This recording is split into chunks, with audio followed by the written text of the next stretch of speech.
spegniamo il telefono, altrimenti riusciamo anche... Ecco, fatto. Cominciamo? Ok. Noi facciamo in italiano o in inglese, come si fa? L'anno scorso era bilingue. Ok, allora va bene, cominciamo this afternoon, they are in this moment, I think, mostly Italian, but we just begin in Italian and then I will switch to English. Allora, benvenuti a quest'ultima sessione del nostro convegno. Io sono arrivato da poco, purtroppo non ho potuto seguire le altre, ma sono felicissimo e onorato di poter presiedere questa sessione. Abbiamo dapprima un ultimo keynote e poi 3 relazioni. So welcome to this last session of this afternoon. This is the last session of this conference, and I'm very happy to chair this session. And we have just one keynote by Andrew Shenton, and then 3 papers. Many thanks to Andrew, and his title is Pärt after Pärt, the composer as Progenitor. And I will read just a few lines about Andrew. And Andrew Shenton is a scholar, prize-winning author, performer, consultant, and educator based in Boston, Massachusetts. He was born in England. He first studied at the Royal College of Music in London, and he holds a bachelor, master, and doctoral degrees from London University, Yale, and Harvard, respectively. Shenton's current academic work includes writing and teaching on public engagement on religion and the arts, and performance and research under the heading Music and Transcendence. That includes several major publications of Messiaen and Pärt. And Dr. Shenton is professor of music at Boston University and conductor of Vox Futura. Many thanks, Andrew. Good afternoon, everybody, and I would like to say what a pleasure it is to be here in this city and to be amongst the company of great people and to have great food and wine. And since this is the last session, I would like to invite you to join me in thanking Susanna and the organizing committee by showing our appreciation with a round of applause.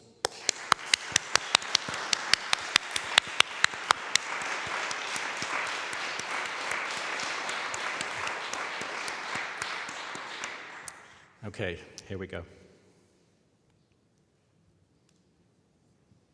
The money he got from his chores, he robbed it. Now little Terry got a gun he got from the store. He bought it with the money he got from his chores. He robbed the candy shop, told her lay down on the floor. Put the cookies in the bag, take the pennies out the drawer. Look, Khalil got a gun he got from the rebels to kill the infidels and American devils. A bomb on his waist, a mask on his face. Prays 5 times a day and listens to heavy metal. Little Alex got a gun he took from his dad that he snuck into school in his black book bag. His black nail polish, black boots and black hat. He gon' blow away the bully that just pushed his ass. Pushed his ass, his ass, his ass, his ass.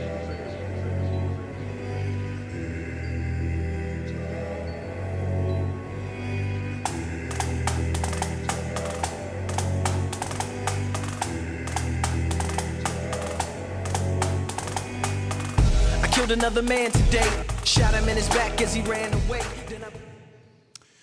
In 2007, Chicago hip-hop artist Lupe Fiasco sampled the Hilliard Ensemble's 1996 Harmonia recording of Arvo Pärt's choral work De Profundis, a setting of Psalm 130. The track Little Weapon from the album The Cool is a fascinating engagement with Pärt's music. The violent lyrics of the song decry both gun violence and child soldiers. Pärt's music is clearly heard twice as a sample. However, it is orally present in the tonality and the beat, and the alignment of the text and the psalm clearly mirrors the sentiment of Fiasco's lyrics. In this case, a sibling work, derived in some way from a Pärt original, utilizes a texted work to create a contemporary protest song on an ancient Christian lyric that has contemporary appeal. As musicologist Jonathan Kramer notes, the inclusion of sampled material into rap songs has been called ancestor worship. And he goes on to describe the prevalent use of sampling as a democratization of sound. The creation of new works based on older ones is not new, of course. This piece was, however, the first to really pique my interest in how this is happening now with the work of contemporary Estonian composer Arvo Pärt. I've uncovered an enormous and diverse array of sibling works, from its use in mixtapes and DJing to sophisticated manipulation of commercial recordings. The example from Fiasco uses a texted original, but it is more common to use untexted works. So for the rest of this talk, I will concentrate on these, and in particular on those that function in a very specific way to create emotional and spiritual content, and how they are created in the current democracy of sound content and the extensive possibilities for recreation. For this paper, I have forsaken close reading of the music in favor of more numerous examples that survey the horizons of the sibling works and highlight several different components of the conference. Although Pärt has repeatedly had the distinction of being the most performed composer in the world, according to the website BarkTrack, audiences are not universal in their appreciation of its Christian message, yet are drawn to the peculiar mystery of tintinnabulation, a compositional technique devised by Pärt in the mid-1970s. I suggest that the creators of these sibling works have reconstructed in refined forms that eliminate unnecessary characteristics, including organized religion, thereby expanding the reach of the tintinnabuli music far beyond what Pärt may have expected. I'll do this under 4 broad headings, which move increasingly towards those sibling works that offer a new dimension on auditory experience of the divine. The conference asked us to consider music and the spiritual since the French Revolution, noting the rise of Kunstreligion, or art religion, which, as defined by Marcus Buntfuss, says, denotes the program of aestheticism and its sacralization of the fine arts and literature in the 19th century, which made art a surrogate religion and promised redemption, particularly in the form of music. Many philosophers and writers have engaged with the notion of the inherent divinity of music and its redemptive powers. I've chosen to be in conversation with philosopher George Steiner, since his work collates and expands on the principal themes of Kunstreligion, but in contemporary forms. In his extended essay, Real Presences, Steiner argues that any coherent understanding of what language is and how language performs is, in the final analysis, underwritten by the assumption of God's presence. He suggests that the experience of aesthetic meaning, in particular, that of literature, of the arts, of musical form, infers the necessary possibility of this real presence. Taking up several themes from the conference, I substitute Steiner's term God, which is difficult to pass, with the term divine, since I argue that the essential element that people seek in Pärt's music is its ability to help us transcend mundane reality and to access the divine in broad interpretation. Born in 1935, Arvo Pärt is a ubiquitous phenomenon. His legacy currently includes more than 100 works, many of which were written in a musical style he developed in the 1970s called tintinnabulation, as I mentioned, which is the Latin for sounding bells. The tintinnabuli style comprises two musical lines that have a fixed relationship. One uses the notes of the triad, labeled the tintinnabuli or T voice, while the other moves largely by step and is labeled the melodic or M voice. At its most simple and in its early iterations, this music has several key features which can be seen in this first tintinnabuli work, a short piece for piano solo entitled Für Alina. As you can see in this manuscript score, the music is homophonic and homorhythmic. It does not use chromatic pitches or modulate. Musical phrases are usually short. Silence and space is utilized as a significant compositional device. It is in a slow tempo that doesn't change, dynamics are generally quiet, and it has a mood of peaceful introspection.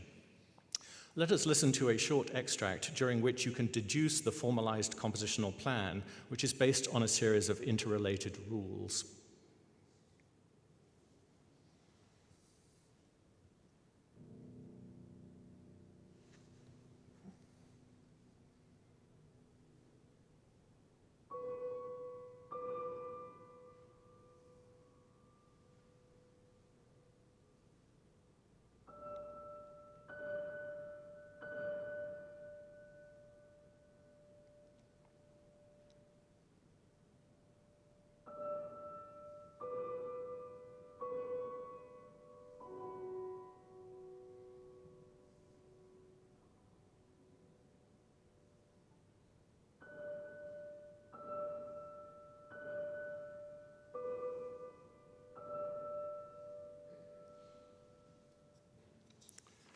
The upper part is the M voice, which moves largely by step, whereas the lower voice is the T voice, which generally outlines the B minor triad. The number of sounds in each measure increases by 1 up to 8 and then back again. Acknowledging the beautiful simplicity of this piece, which is evident even without knowing the technical system that created it, it is easy to understand how this resonates with so many people. The early reception history of Pärt's early tintinnabuli work was greatly assisted by recordings on the ECM label, but was brought to wide attention by its use to accompany visual images. The general characteristics of these early untexted tintinnabuli pieces mean that it has now become commonplace to invoke Pärt at moments of reflection, emotional intensity, or nostalgia. Musicologist Maria Sismic describes this in film as the empathy trope. The effect is used by content creators in many ways, but is epitomized in this recording of Pärt's Spiegel im Spiegel, set to a charming visual of a snow rabbit.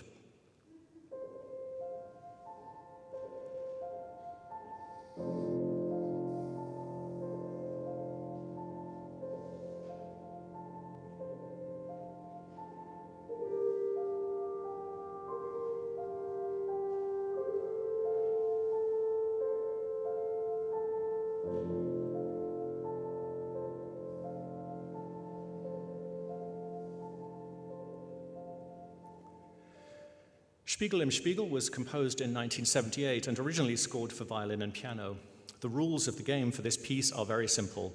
A melodic line played by a solo instrument takes A5 as its pitch center and simply moves up or down to this pitch, which becomes the mirror reflecting and the ascending and descending lines. Recordings of the original work range from between 8 and 12 minutes. The popularity of Spiegel im Spiegel brings us to the first category of works derived from Pärt's music, that of reorchestration. There are two features at work here. First, the desire to perform his music, to embody it and to participate in its oral creation, even though it was not originally scored for the ensemble or combination you use. The second is the desire to bring this music to audiences, to share the experience through programming and performance. These complementary desires mean that certain pieces exist in multiple versions scored for different instruments. Some of these have been arranged by Pärt himself. However, several reorchestrations are by people other than Pärt, which he has acknowledged and which are published as authentic by Universal Edition, his principal publisher. The reason these orchestrations have the imprimatur of the composer is because Pärt has been explicit that the essence of his music is not the timbre, but the pitches. In other words, the medium may change, but the message remains the same.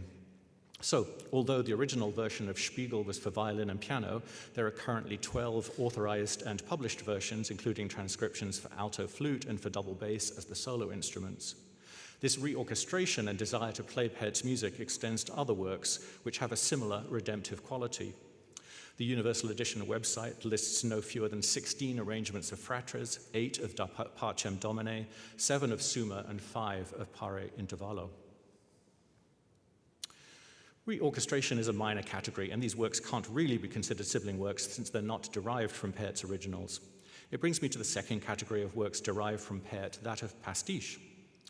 Perhaps surprisingly, tintinnabulation as a technique has not been adopted by many other composers. I'm aware of a few examples, but unlike, say, serialism, which became something to master and then to utilize or discard, in large part, because of the way Pärt's early tintinnabuli works have been mainstreamed, the technique is not currently widespread, except that is for pastiche. There are many fascinating uses of Spiegel im Spiegel, which has been adopted as the soundtrack for numerous professional and personal videos to establish mood and enhance empathy. It was effectively used for the official teaser trailer for the 2013 movie Gravity, which won 7 Oscars. Over spectacular shots of the Earth from space, Spiegel lent that familiar calmness and engaged detachment that has become a trope with the use of Pärt's music.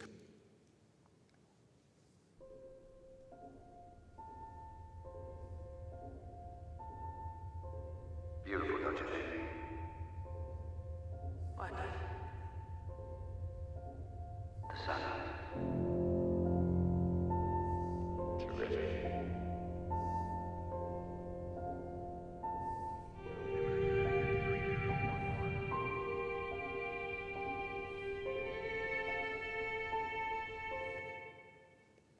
I stopped it there because that's when the big thing happens that you don't want to see. A few months after the movie was released, the couch gag sequence in the opening titles of The Simpsons featured an homage to the movie in which the weightless family struggle to make it onto the couch. The parody references the movie trailer through the use of a pastiche version of Spiegel composed by the in-house composer for The Simpsons, Alf Clausen.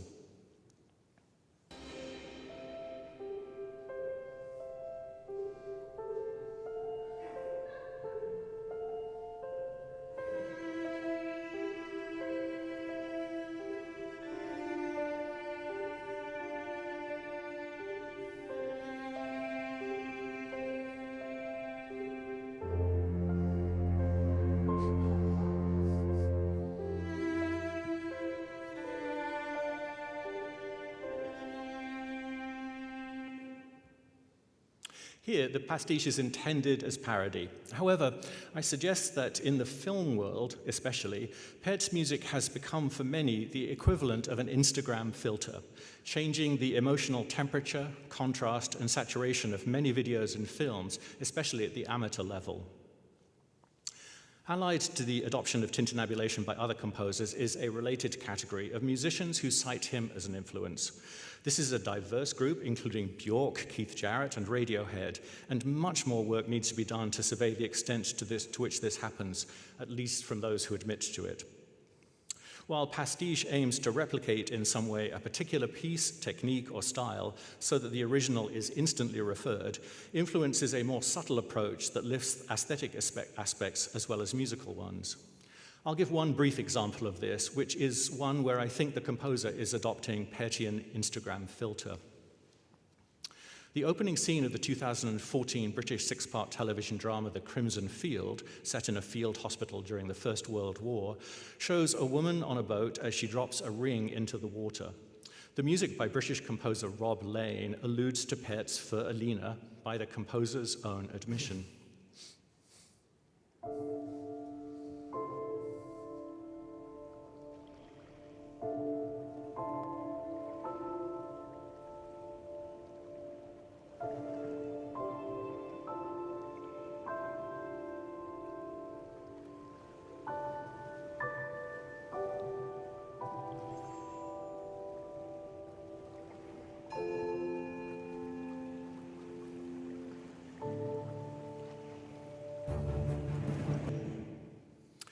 The scene is very brief. However, we are witnessing again the adoption of Pärt's soundscape to signal an interior moment of reflection in the on-screen action.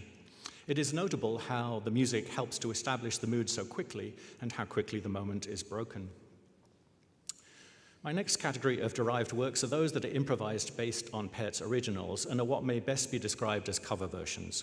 Some may be covert and some indeed unintentional. Others are very intentional, such as those on the 1995 ECM album Alina.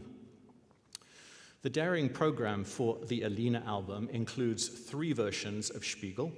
Placed between these are 2 tracks based on Für Alina, improvised by pianist Alexander Molter. While the original version of Für Alina lasts around 3 minutes, Molter had prepared an extended improvisation lasting around 7 hours, from which Pärt selected 2 extracts, each lasting around 11 minutes, thereby allowing the listener a chance to inhabit this sound world a little bit more fully. Molter's improvisations keep the fundamental characteristics of the original in terms of pitches, tempo, and dynamics, but allow him to revisit in a more extended forum some of the oral beauty of this sparse and fragile music. In Für Alina, Pärt's music promises something which it fails to deliver in a quantity many people now want, so it achieves a new state of perfection in Molter's longer version. Here is a short extract from around 4 minutes into the first part of the improvisation.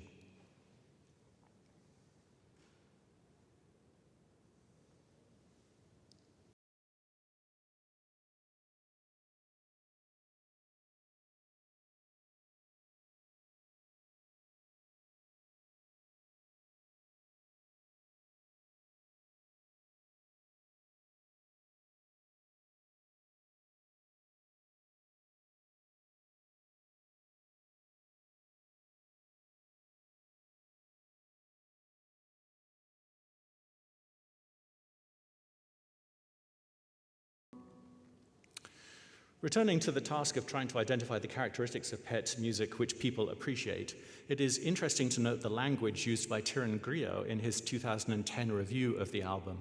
He wrote, "Alina is filled more with emptiness than substance, all the while forming through that emptiness a substance far greater than its own vocabulary can express. It enacts a unique sort of transfiguration, which, through the quietude of its own coalescence, ends up turning into itself. I and others have noted that this emptiness in the music, the essential lack of content, perhaps enables us to construct our own meaning for these pieces, or at least to be brought to a state of meditation which is not distracted by surface features of the music, but immersed only in its sound. For many people, this leads, as Griot notes, to a unique sort of transfiguration." Let me reintroduce Steiner for a moment. Steiner believes that the questions, what is music, how does it act upon us, and how do we interpret its actions, are ultimately theological questions. Given my concern with Steiner's definition of God, I'm not sure this is entirely true, though I understand his point. I do agree, however, with Steiner's comment that the matter of music is central to that of the meaning of humans, of our access to or abstention from metaphysical experience. The ongoing rejection of the authority of organized religion and the secularization of society does not preclude humans from engaging with the metaphysical, and Pärt's music does seem to provide an original and engaging way to access the personal divine for many people, both actively and passively. The remainder of my examples attempt in a much more explicit way to develop aspects of Pärt's music to do that. The Malta improvisations are comparatively simple and direct cover versions, but there are many versions in different styles that all aim to amplify and perhaps also to personalize different musical aspects from Pärt, while at the same time amplifying the essential empathetic mode of the music. One of my favorites is this version by American ambient musician Raphael Anton Irisari. As you can hear in this short passage from Irisari's nearly 14-minute-long cover version of Für Alina, he utilizes the minimal musical characteristic which map onto the general qualities of New Age and, more specifically in this case, ambient music.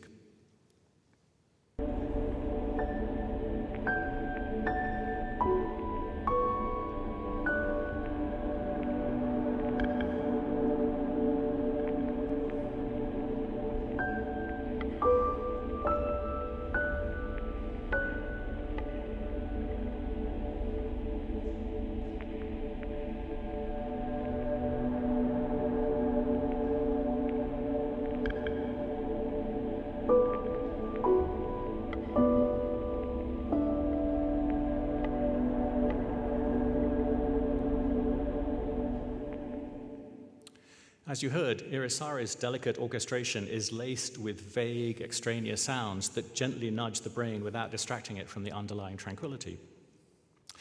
The cover versions explore the very significant narcotic properties of music, which they amplify and refine.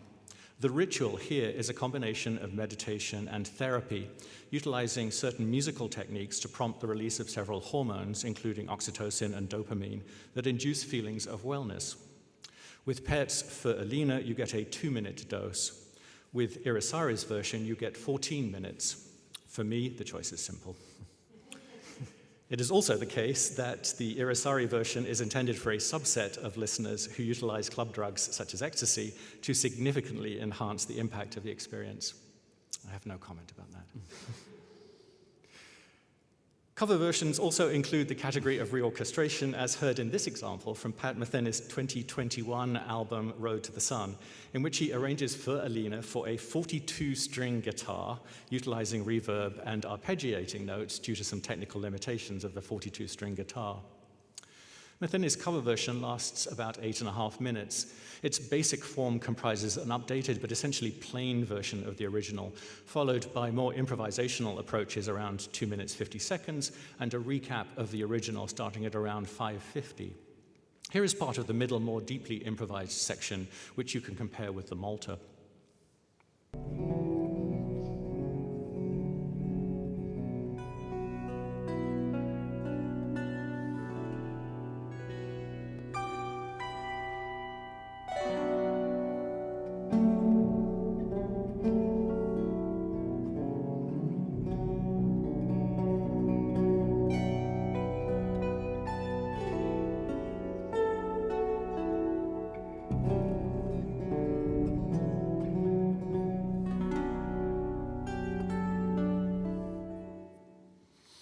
I point again to the intensely personal nature of these cover versions.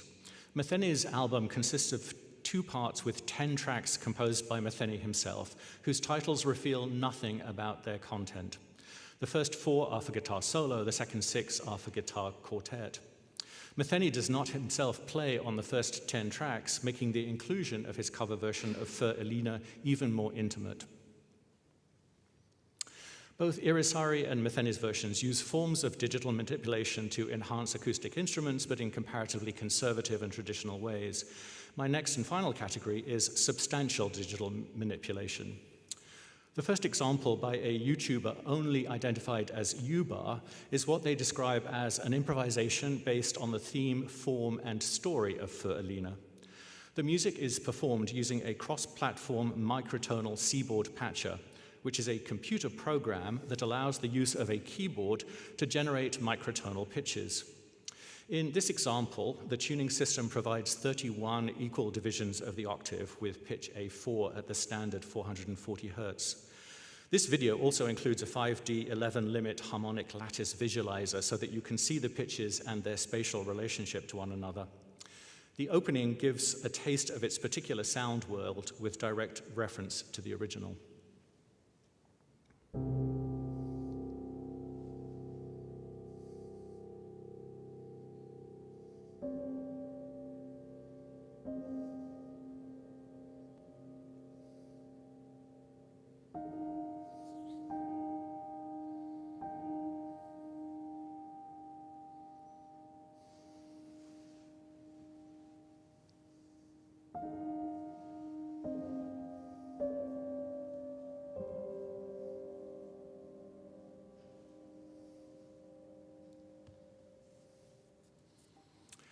Ubar's cover lasts almost 44 minutes, and while I have issues with both its length and its content, it needs editing. It is extraordinary for its enterprise, and I hope that others will take up the microtonal approach to cover this or other works by Pärt.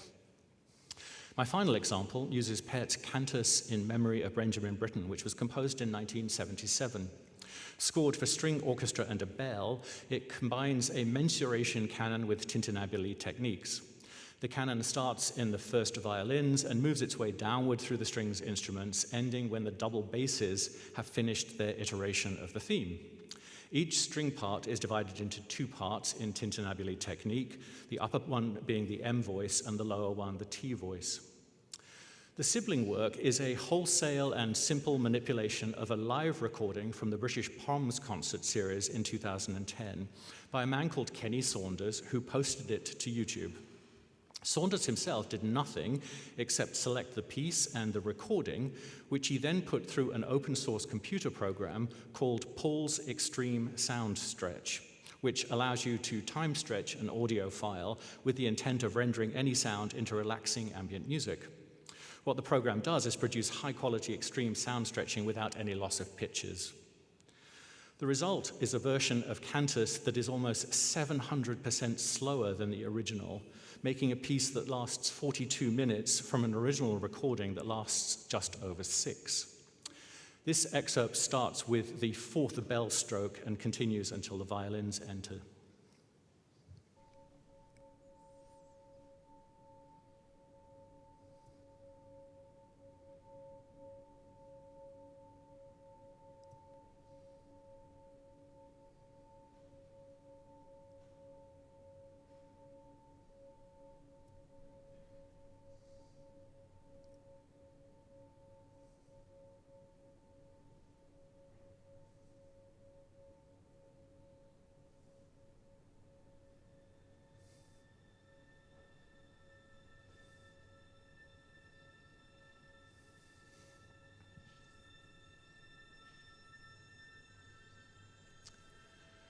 The point of musicology is, in my opinion, worth nothing if it does not enhance the personal experience of the music.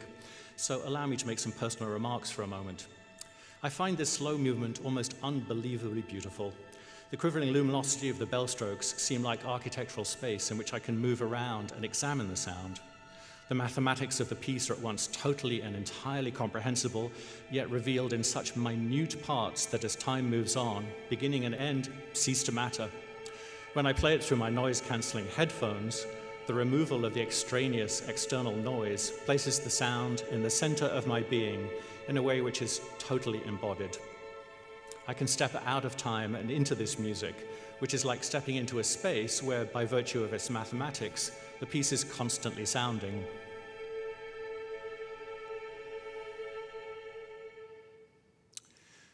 These examples show some of the extent to which Pärt has been the progenitor of other works. They are fertile with many complex questions I am investigating in my ongoing work, such as how is the original presented and acknowledged? What are the vestiges of the original? How do people interpret with no reference to the original? Does it matter? Will the siblings supersede the originals in popularity? What are the ethical and legal ramifications of the use of copyrighted material? What are the modes of dissemination of the sibling works? How global is the range of sibling works? What would be a good taxonomy for the range of emotions expressed by Pärt's originals? I'll focus my final comments on the topics for this conference and leave the rest for another time. Some of Pärt's music is suitable for liturgical use, but it is in general music for the concert hall. As George Steiner acknowledges society's increasing secularization, he suggests that the lapse from religious ceremony and ritual in much of public and private behavior has left a vacuum. At the same time, there is a thirst for magical and transrational forms. The capacity of organized religion to satisfy this thirst diminishes. He goes on to quote the poet Matthew Arnold, noting that Arnold foretold the facts of religion would be replaced by its poetry. And Steiner suggests that today one feels that in many educated but imperfectly coherent lives, the poetry of religious emotion is being provided by the music. I agree, and I think that Pärt's early tintinnabuli music and many of the sibling works invite their own rituals. Mainly this is music for private listening, though through headphones and on demand. What these early tintinnabuli works present is music that is fully accessible. It doesn't require verbal analysis or interpretation, it just is. We can apply acute critical and analytical pressure to the music, yet it does not alter the inherent accessibility. As Steiner concludes, music makes utterly substantive what Steiner has sought to suggest of the real presence, in meaning where that presence cannot be analytically shown or paraphrased. The original music by Pärt is not even the most perfect version of itself, but comes to different states of perfection in its personalization by other people. Its rituals are performance and listening, meditation and transformation. The music that has been de-linked from Christianity does not, in my opinion, need to be relinked, since the real presence remains. The experience is divine, and perhaps that is enough. Thank you.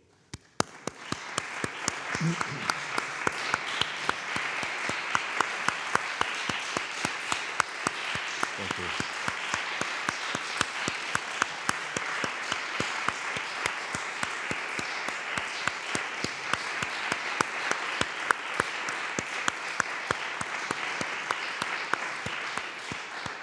Many thanks, Andrew, for this wonderful paper. And really, Pärt's music, in particular, the cantos for Britain, is unbelievably beautiful. And even this version is beautiful. Okay, let's begin with the discussion. Is there any question, comment from the audience? We're going to do this slightly differently. There are microphones now here at the sides, which are going to be walked around so we can engage in some discussion a little bit more fluently if people have questions. Yeah, thank you.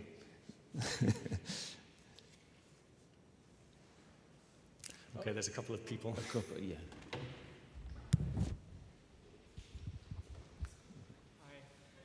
Thank you so much. So you touched on the sort of legal and ethical questions that some of this activity raises. To what extent is Pärt aware of these sibling works, and indeed are his publishers and record labels aware of them? And are they licensed or are they under the radar? A lot of them are licensed, so it is now very customary for things like Spotify and so on for you to be quite specific about the composer that you're using. And if you go on to the rap sites for the first piece that I played by Lupe Fiasco, he actually acknowledges the Pärt in that because there are actually other things that he sampled as well. Pärt's attitude about this, as far as I can tell, is he doesn't care. He thinks it's a good thing. He thinks that whatever you do with his music is absolutely fine. I've never heard him criticize any of these. And that's consistent with other things he said about performance practice and the fact that he allows people to arrange a lot of his music for various different instruments. So he seems to have a quite sort of generous attitude. And I'm sure that, eventually, all the Spotify recordings mount up and play. The U-bar one, the microtonal one, I expect that is currently under the radar, but in fact it does say cover version of Für Alina on YouTube, so YouTube will automatically divide some of the profits and send them over to Pärt, who I'm sure has an account. At the back there.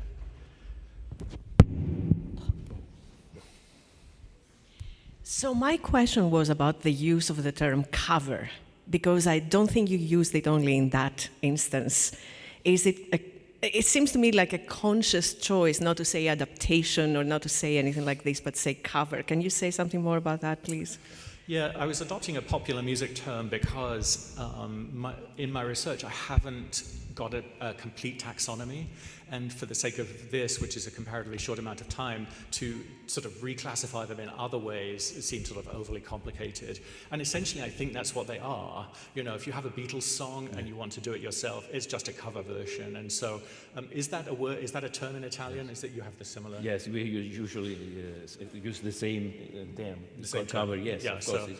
And cover versions have all of that sort of wanting to acknowledge the original and wanting to personalize the original and all these sorts of things. So at the moment it's an umbrella term, but ask me when I finish this research and maybe I'll have something more sophisticated. Yeah. And this is very in keeping with Pärt's popularity. It's a kind of popular music. Yeah, it is a kind of popular music. It is a kind of popular music. Yeah. There is another question from the audience. 2 questions.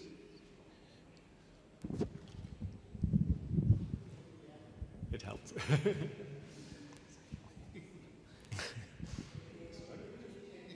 I seem to get into James' way a lot. Thanks, Andrew. I really enjoyed that. And not having heard Pärt for a while, it's very refreshing to have this new framework, ways of thinking about him. I was wondering, as I listened to the excerpts, especially Für Alina, whether you can address the fact that there's space between the pitches, the notes as they appear, but there's also something very special, which it seems almost all the examples you showed had retained, which is the dying sound between these pitches. And that reminds me of, say, bells tolling bad news in Europe, say a funeral, where there is space between the tolling bell sounds so that there's a dying, it's almost like, I work with harpsichord and you want to fill that sound before the sound previous to that dies off. But there's a very comfortable way of, letting the sound just die naturally by itself before striking again. And I believe that that's also part of maybe the use of gongs or bells in meditation. I don't know. I haven't done this myself. Yeah, so tintinnabulation, this term sounding bells, came after the technique had been devised and was something that I think his second wife used as a term, and it sort of carried on. He doesn't actually relate it to bells himself. In the Cambridge companion to Arvo Pärt, a woman wrote a whole article about actual bells in Tallinn that he would have heard, but he doesn't think that that's what it is. But I think you make an interesting point, Romin, about how the people that are in some way covering the sounds, making a new work, have these things like that decay, the phrases and then a period of silence embedded in it. That's part of sometimes it may be perhaps called performance practice, but an Oxford academic called John Milsom used the term manner of realization when talking about how everybody played Messiaen like Messiaen did when he was alive, because that's how he asked you to do it. And so I think there's a sort of manner of realization for the re-performance of pieces, especially for Alina. And I think because the Alina album is quite old now, a lot of people have that and are basing their improvisations on the Malta improvisations as much as they are on the original piece. And this is why it poses all these questions of what is actually going to happen to Für Alina, the 2-3-minute version in the end, and do you need to know that to appreciate all the others? It becomes very complicated. Other questions? Yeah, one?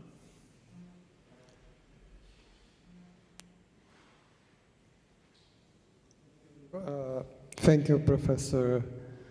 I'd like to ask you about the consequences for the composer using the titinabuli.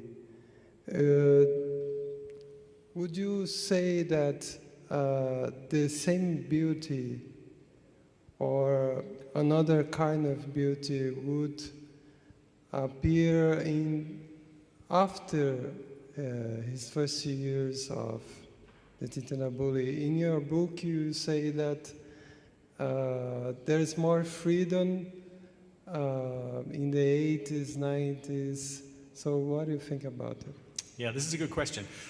So I kept referring to the early Tintinnabuli pieces because they're the texted ones that came out in the between 76 and maybe 82, and they're because they've been so embedded and there were early recordings and so on. That's really what's there. The other pieces, some of them are quite long. Most of the rest of the ones are texted or they're orchestral pieces, and sometimes there's a hidden text. So in other words, the music is comprised of text that influence the number of pitches and this sort of thing, but the sort of meaning is gone. So people are not interested in those. And I think that as we are constantly looking at the canon of works, Pärt is extremely fashionable and lots of his work is done, but it's going to come down, I think, eventually to those untexted Tintinnabuli works, because one of his most recent works is on Adam. It's called Adam's Lament, and it's a 15-minute orchestral and choral piece about Adam, but it has much less appeal, I think, than for a general audience and for an audience that wants this real presence in their music. Partly because it's overlaid with this Christian text, but also partly because it's 15 minutes long and it's an orchestral piece, and it's just not as easy to plunder as for Alina, which is a simple piano piece, and there's a free PDF of it that's been online for a long time, so people can acquire it, which is another thing about this democratization of sound and democratization of the content, and this it being available means that people are just now very free to put it through different computer programs like the microtonal one. So I'm not personally convinced that everything about Pärt is going to survive, or should it? Andrew, would you like to comment a little more about the reasons for this big success, this very influential reception? One of them, of course, is Pärt spirituality. Do you think that even the fact that he was from the Eastern world, the Eastern Bloc, much of his music was written before 1989, but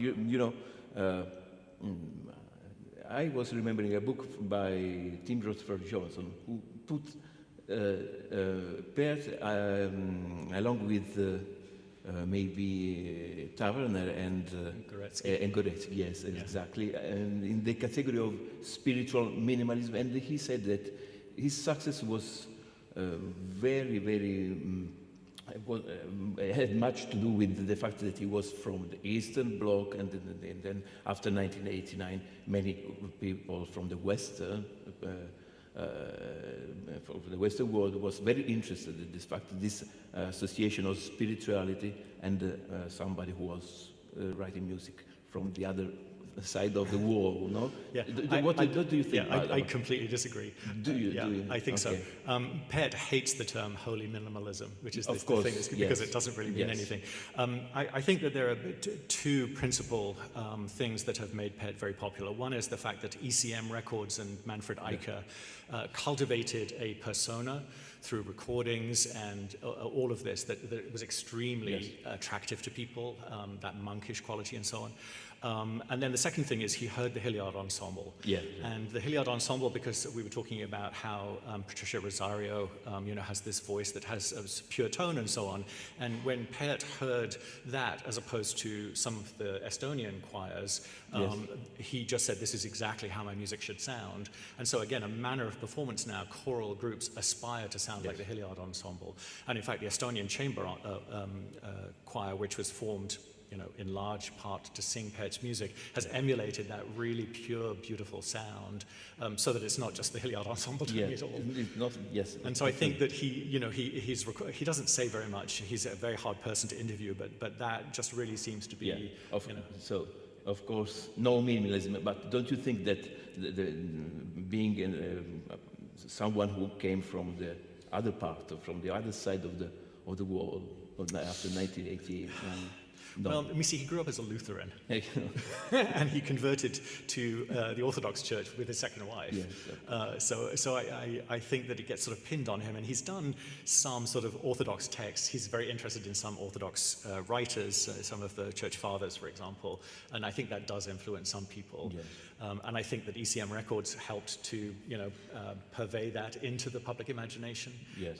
But I think that more important is this sort of generally contoured. We were talking about this at lunch, and actually Pärt is getting older, and he's trying to reestablish an independent image now that he's set up his own archive. So now the Pärt archive will let you see pictures of him on the beach in Estonia with his dogs, and it's just gone away from the slightly monkish things. Many thanks. I think that there is no other question or no any more comments, so we can stop. Many thanks again. Thank you, Andrew.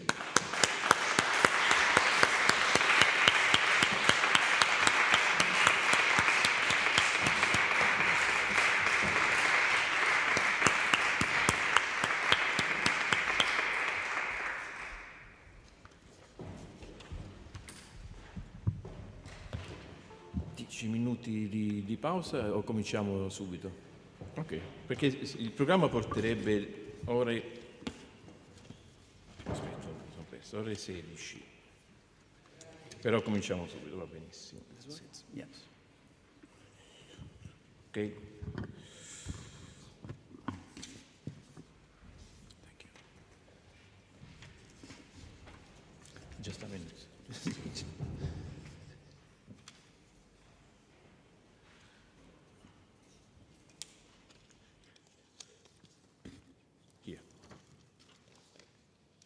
Okay, we can go on to the first lecture, the first paper of the session with young Christians of the University of Leuven, and the title is Striking Transcendence, Disappearance as Compositional and Eschatological Trace in Organ Works of Olivier Messiaen and Marc André, or André, as you prefer.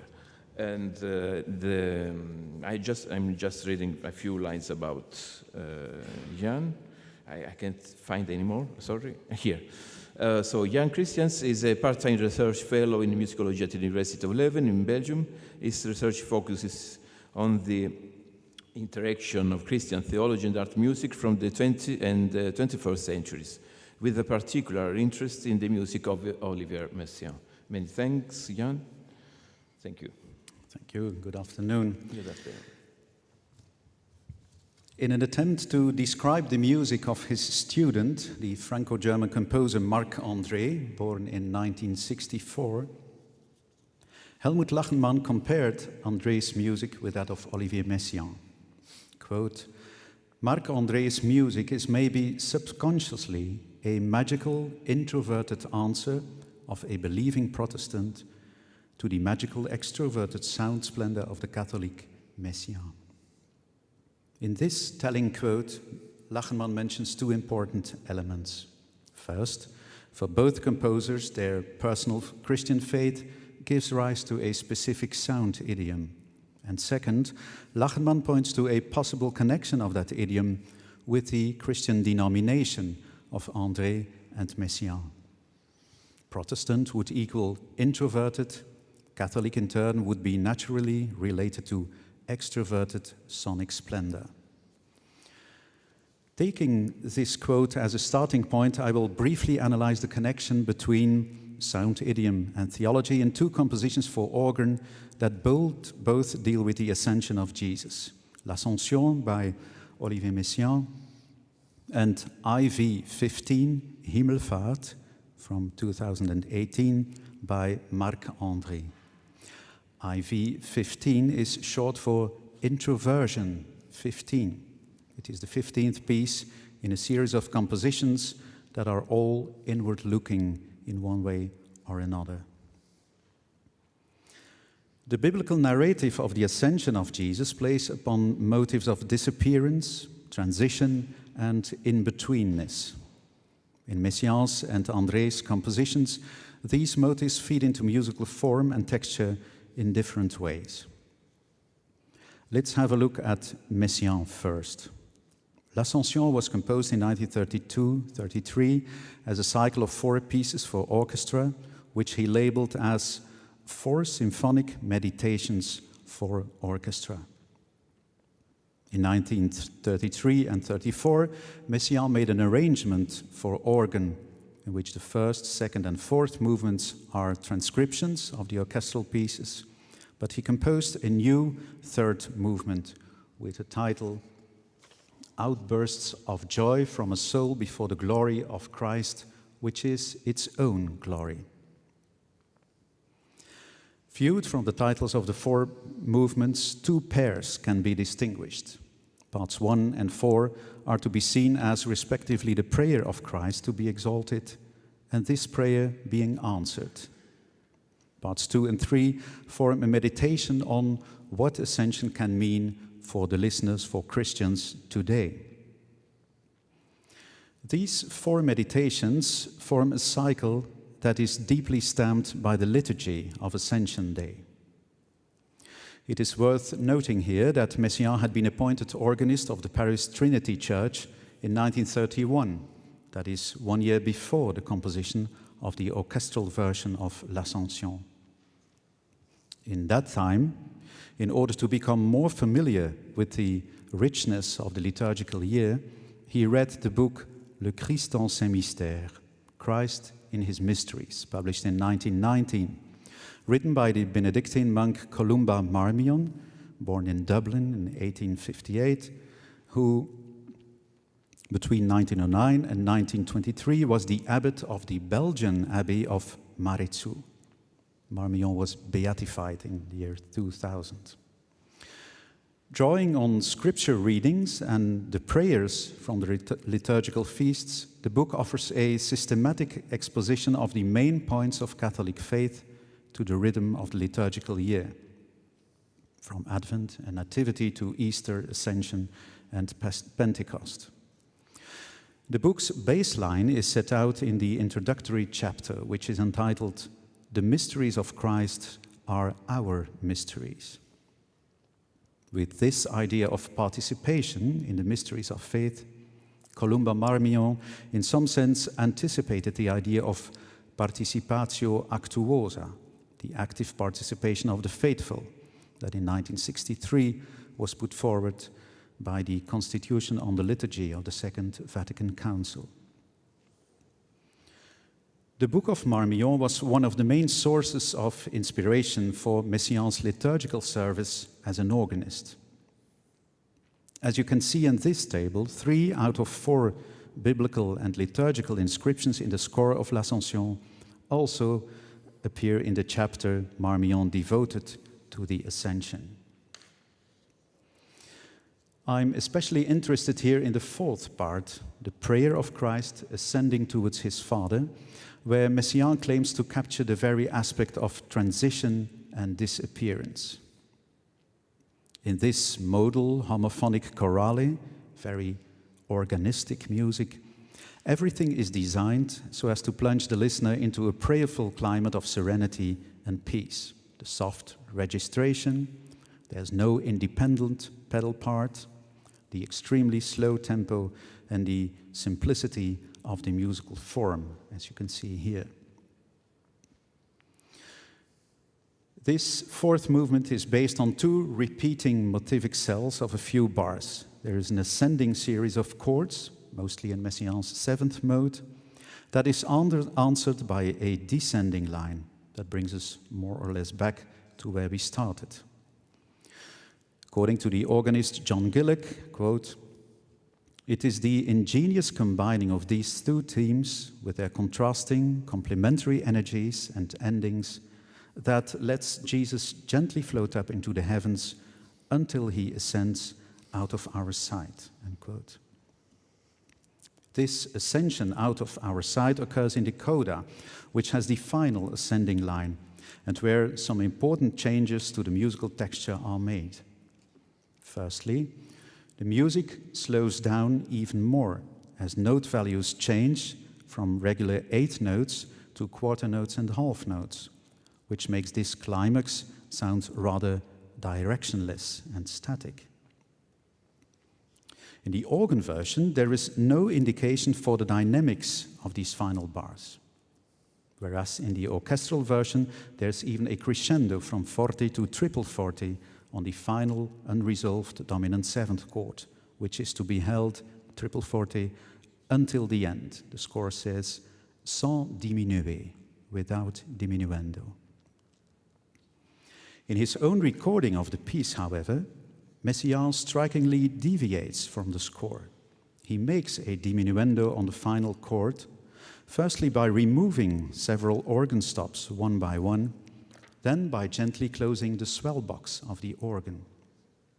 The effect is that of sound fading away into a distant horizon, a sense of mounting into the ether. We will listen to the final bars played by Olivier Messiaen.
Messiaen's musical conception of the disappearance of Jesus into heaven emphasizes continuity over discontinuity, with this ascending series of chords rising in diatonic steps that seems to bridge the gap between Christ's earthly existence in human appearance and his heavenly status at the right hand of God.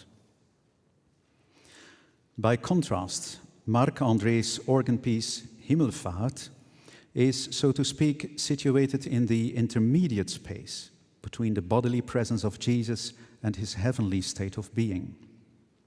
André designed an acoustic equivalent of this transitional space that in very subtle and fragile ways plays upon the boundary between the bodily presence of sound, as Klangkörper, and the disappearance of that sound.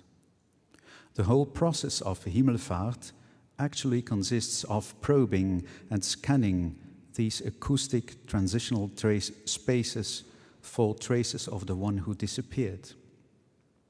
For Marc-André, the disappearance that is at the heart of the narrative of Ascension is at the same time the very core of his musical language in general. In interviews, time and again, Marc-André points to the same New Testament texts as foundational for his compositional strategy. Luke 24, the account of the 2 disciples at Emmaus who recognize Jesus as he breaks the bread in front of them, but as soon as they recognize him, he disappears out of their sight. Mark 16:19, the narrative of Ascension, a biblical reference that figures also in the score of Himmelfahrt. And John 20, the appearance of the risen Christ to Mary of Magdalene, with the famous Noli me tangere scene. These texts share a focus on the untouchability and disappearance of Jesus, which for André is not something negative. I quote, In the Gospels, disappearance is not something negative, psychologically impacted.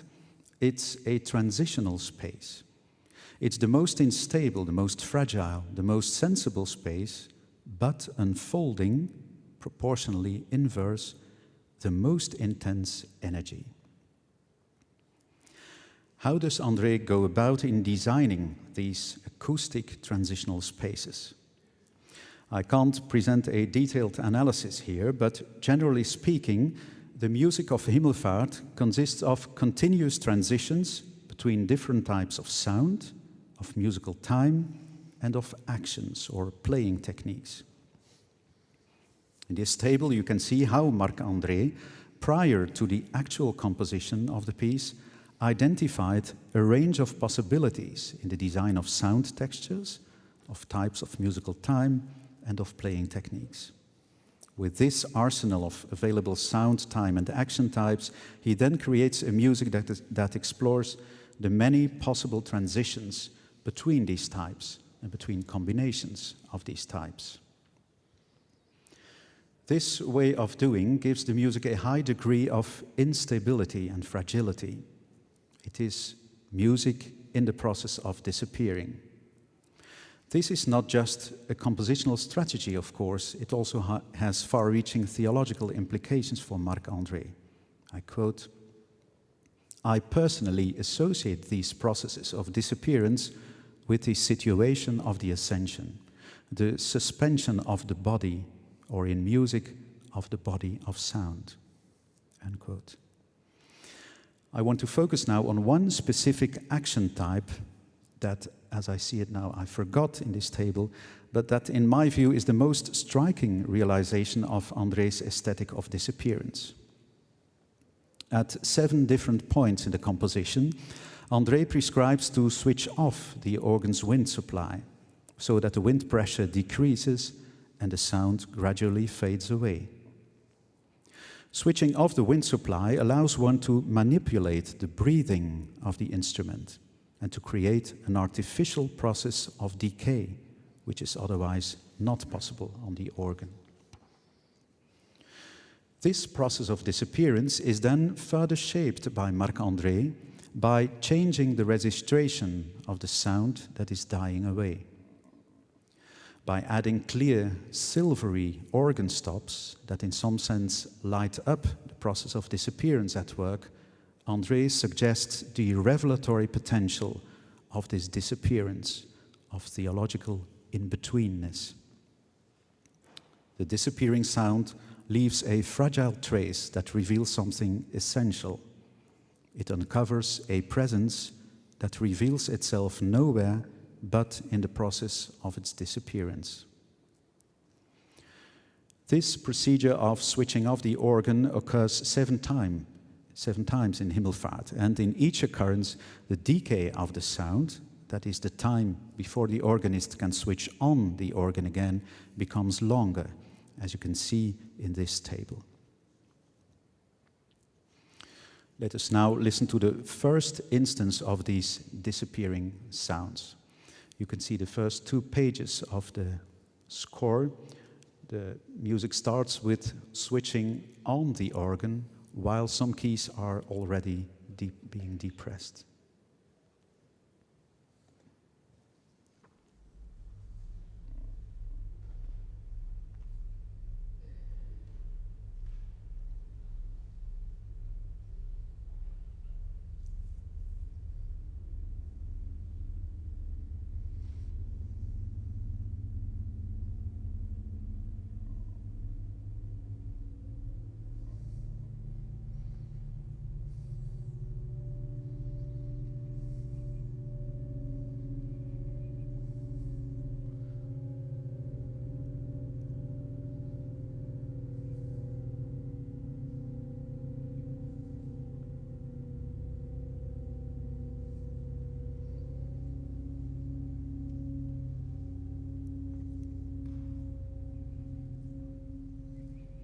Now we are in bar 14 with the fermata, where he will add some stops to the disappearing sound.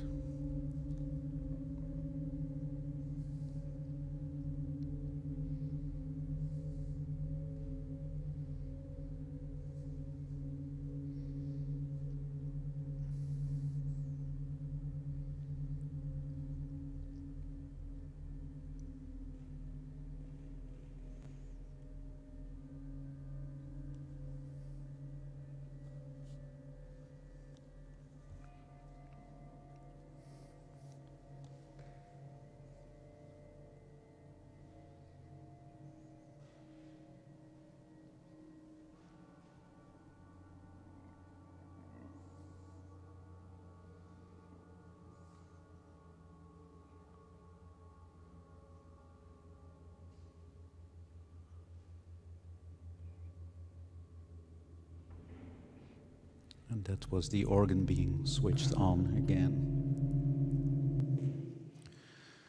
Here you can see a detail of bar 14, where you can see the organ stops being added. These subtle acoustic traces seem to say, noli me tangere. They invite the listener to adopt another way of listening, one that doesn't lay hold of the sounds, but rather hears them as traces to be followed cautiously. Noli me tangere is also the title of a booklet published in 2003, in 2008 in an English translation by the French contemporary philosopher Jean-Luc Nancy, who, according to André, had a decisive impact on the composition of Himmelfahrt. In that book, Jean-Luc Nancy offers a highly accurate reading of the appearance of the risen Christ to Mary Magdalene, as it is told in the Gospel of John, chapter 20. When Mary of Magdalene reaches out her hand to hold Jesus, he says, "Noli me tangere, do not touch me, for I have not yet ascended to my Father." This appearance of Jesus is, according to Nancy, an emergence in which a disappearance takes place. His presence is that of an infinitely renewed or prolonged disappearance. This dialectic of appearance and disappearance is pithily expressed in the painting of Tiziano on the cover of the book, especially in the play of hands of Mary Magdalene and Jesus. Both their hands, according to Nancy, are signs and indications of the intrigue of an arrival and a departure. The play of hands symbolizes this tangential point of appearance and disappearance, of presence and absence, of earth and heaven. Thus, considered according to Nancy, the resurrection and ascension narratives are not an apotheosis, but on the contrary, continued kenosis. The light shines in emptiness, or in the emptying of presence. Just as in Himmelfahrt, the light of the added organ stops shines in the emptying of sound. What Jean-Luc Nancy says about the body of Jesus, Marc-André applies to the body of sound in Himmelfahrt.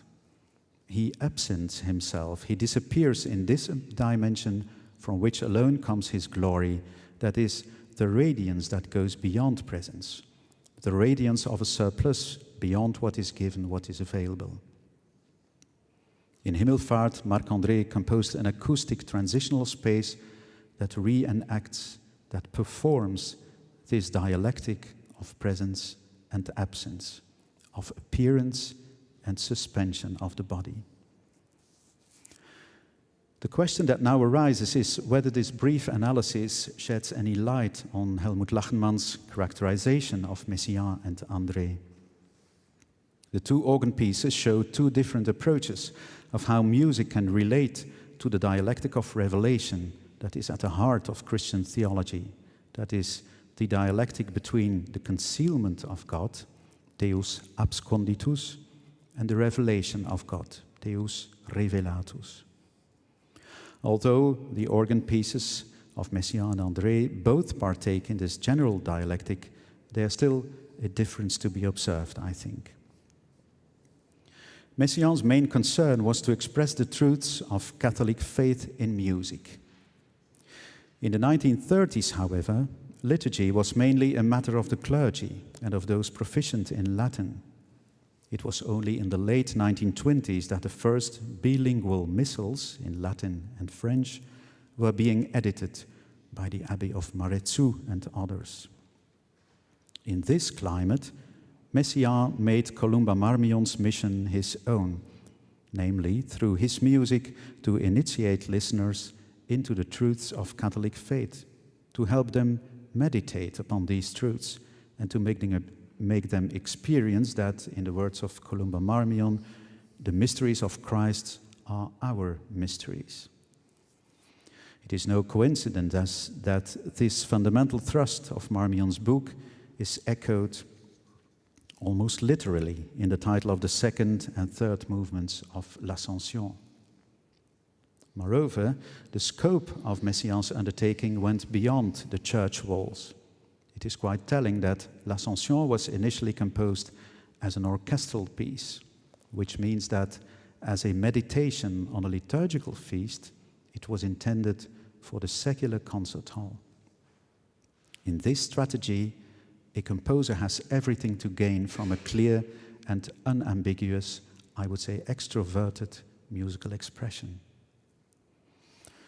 Compared to Messiaen's concern for maximal participation, Marc-André's Himmelfahrt takes another stance. It is more of a private liturgy, where André presents his in-depth reading, his radical musical exegesis of one Bible verse, without the mediation of the liturgy, and with Scripture as the primary source.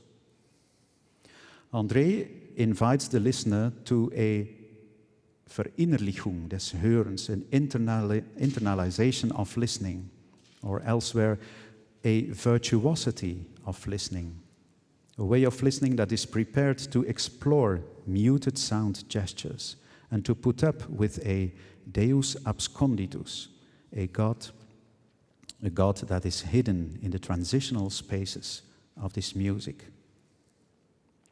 Marc-André seems to endorse Luther's statement here that God's ultimate revelation is his hiddenness. Therefore, I would suggest Mary of Magdalene as a patron saint of the listeners of André's music. For her special power is, in the words of Jean-Luc Nancy, that, quote, she surrenders herself to a presence that is only a disappearance, to a glory that is only an eclipse. In short, she's able to see life in that, unquote. That is the eschatological perspective into which Marc-André's music wants to welcome the listeners. Thank you.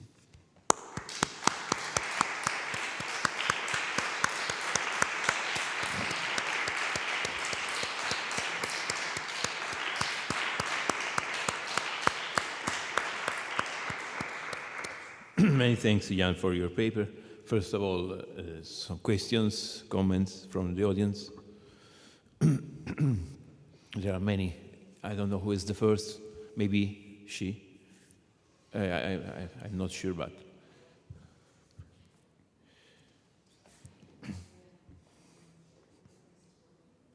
Maybe she is off. Okay. Okay. Hi, Jan. This is very interesting, and so I was very struck by the piece, which is like, you know, like it sounds like thunder, you know, and disappearing. There's something very natural about this, and so this kind of like in awe of that sound coming from an organ. So I want to ask you about another book by Jean-Luc Nancy, so the book Listening.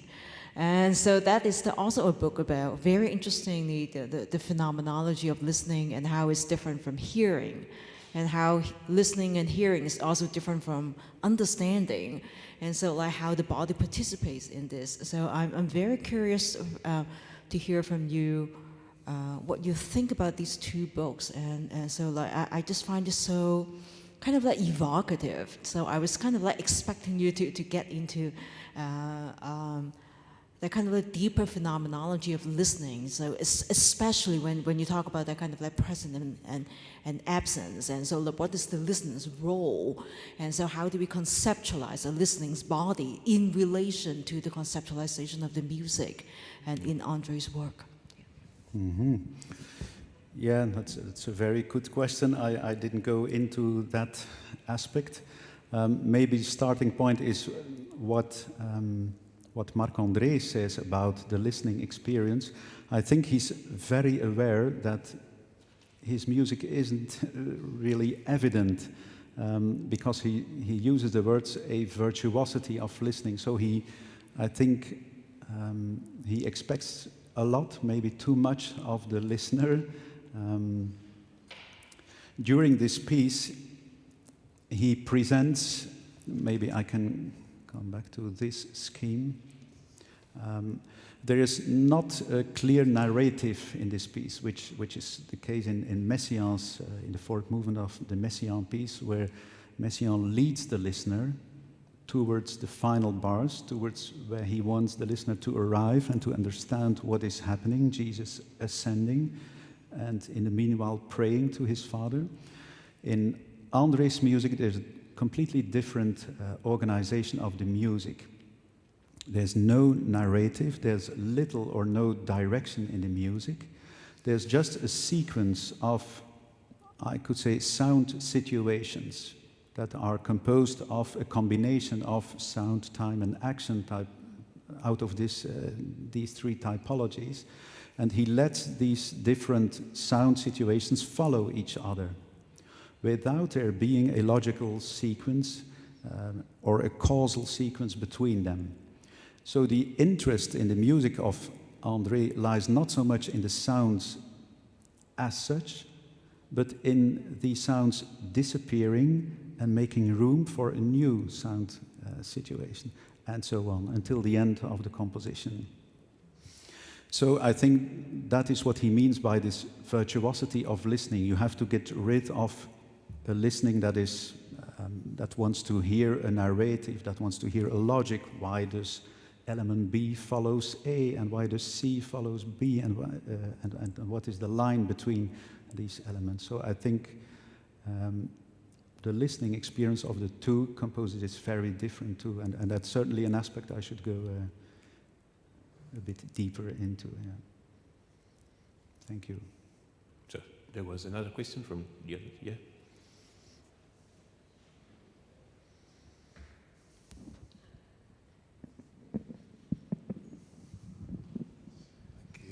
Thanks. Yeah, I'm absolutely fascinated by artistic representations of the Ascension. I mean, it's just one of those things that so often in art doesn't work.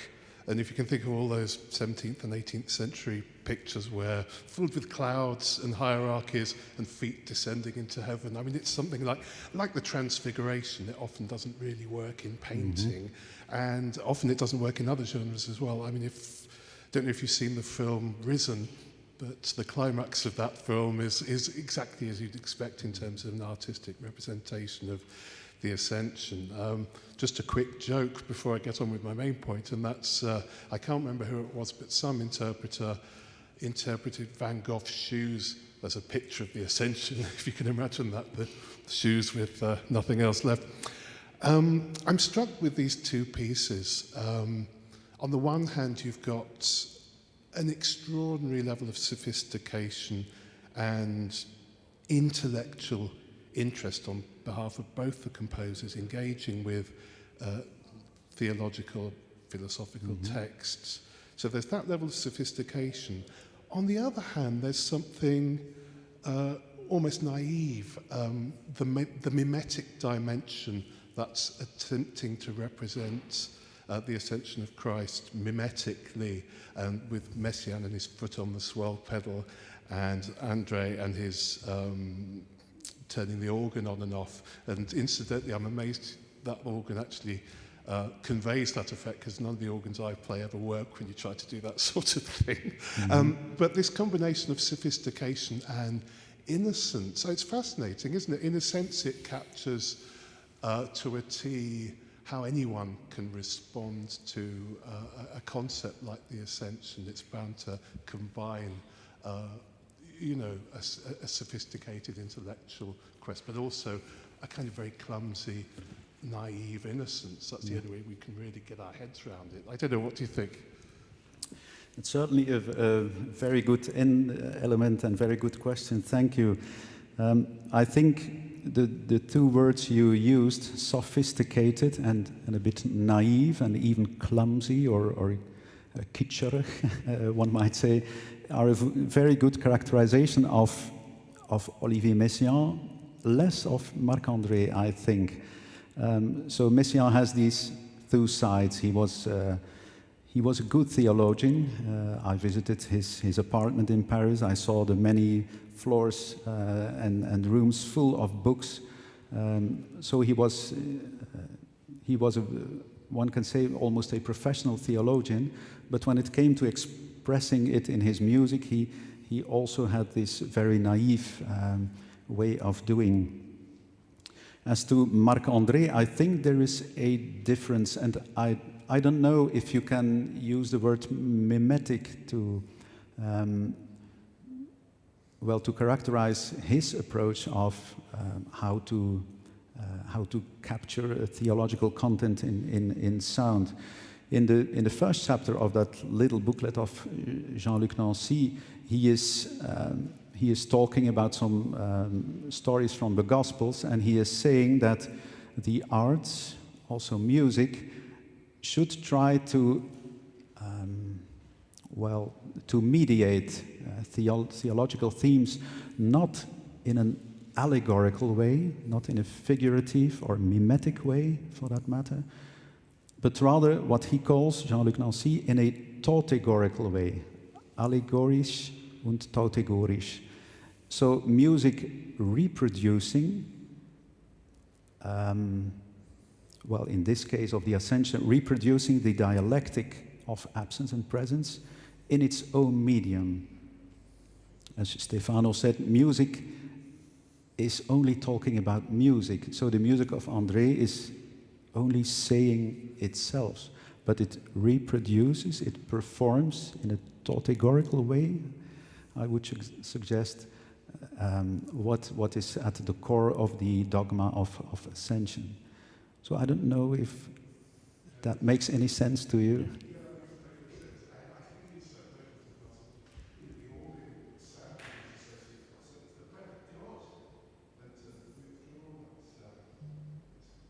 Yeah, it's the infinite breath, but which is changed into a finite breath here in André's piece. Yeah. Maybe what music is not allegoric music, but it's a sort of mimesis of the body. Maybe I was very interested in your lecture, not so much for the main topic, maybe the theological aspect of your topic, but maybe for the exact opposite, the body.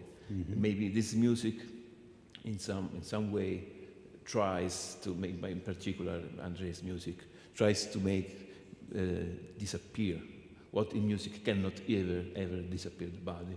And those strategies are mimetic strategies based on temporal process, which makes the body. And since we don't only listen music, we even understand music by our body. So those strategies are really disembodied or unembodied strategies. Yeah, maybe. That's it. And this may be something that you can apply even to many other music, not only those music involved with theological aspects and so. And in this respect, I was very interested in the fact that this topic was put in this session, which is embodying the spiritual. Mm-hmm. Don't you think so? Yes, I'm glad you mentioned the word body, embodiment. It's a kind of a paradox when you look at the title of Noli Me Tangere. It's one of the gospel narratives that really inspired Marc-André, Noli Me Tangere. Yes. But he designs a whole typology, the action typology. He designs a whole typology of ways of touching the organ keys. So this composition is also very much about the subtlety of touch. Yes. You have legato, you have trills, which he distinguishes from in speed, from 1 cross to 3 crosses. You have on one place in the composition aluminium foil, and he even indicates the fingering, fingers 2 and 3, with which you should touch very gently. Yes. Yeah. So it's a sort of paradox. Yes. Yeah, you know, paradox. Since if you cannot have something which disappear. You must have a presence, first of all, and then you can make this presence disappear. Yeah, and then you can develop the theme of disembodiment and of disappearance or transcendence of the body. I don't know how to say. Yeah. Yes. Yeah. Thank you. Okay. Is there any other question from the audience? If not, many thanks again, Jan, for your very interesting paper. Thank you.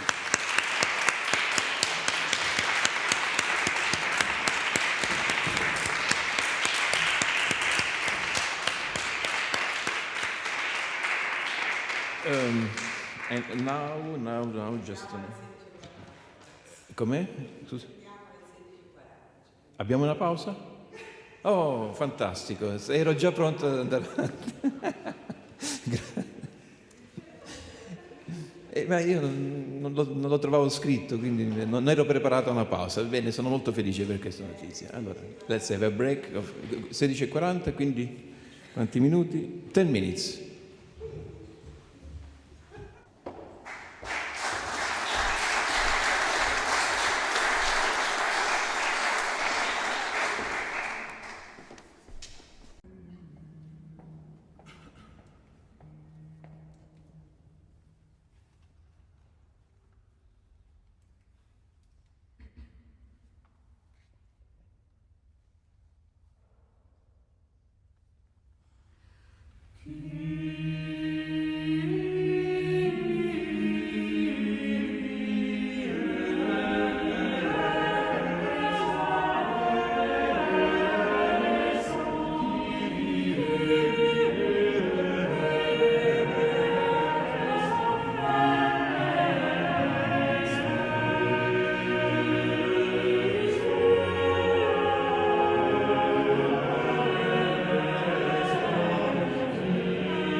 Partito? Benissimo. Allora, vogliamo cominciare? Ok. Let's go on with the second paper of this session by Sonja Wermager, and just a few lines about Sonja. Sonja is a PhD candidate in historical musicology at Columbia University, where she is finishing a dissertation exploring Robert Schumann's late choral music under the supervision of Walter Frisch. She has published on Schumann's unrealized Martin Luther oratorio in 19th century music, and on the English Reformation Psalmody of Matthew Parker in the Yale Journal of Music and Religion. Her paper, you can read the title since I cannot find it anymore, sorry. Sure, the title is A Sort of Mysticism, Re-examining the Reception of Robert Schumann's Late Sacred Music. Thank you. I'll begin with a question. Why has Robert Schumann's sacred music received so little attention?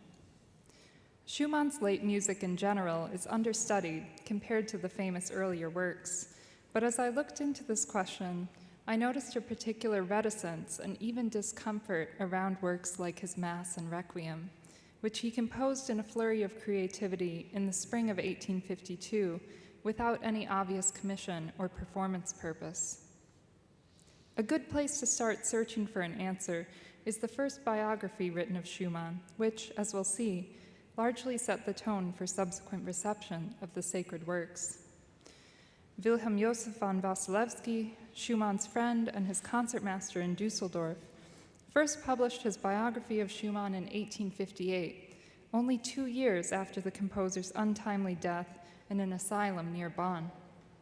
Wasilewski devoted substantial space in his biography to Schumann's religious sensibilities, describing his friend according to distinctly romantic ideals.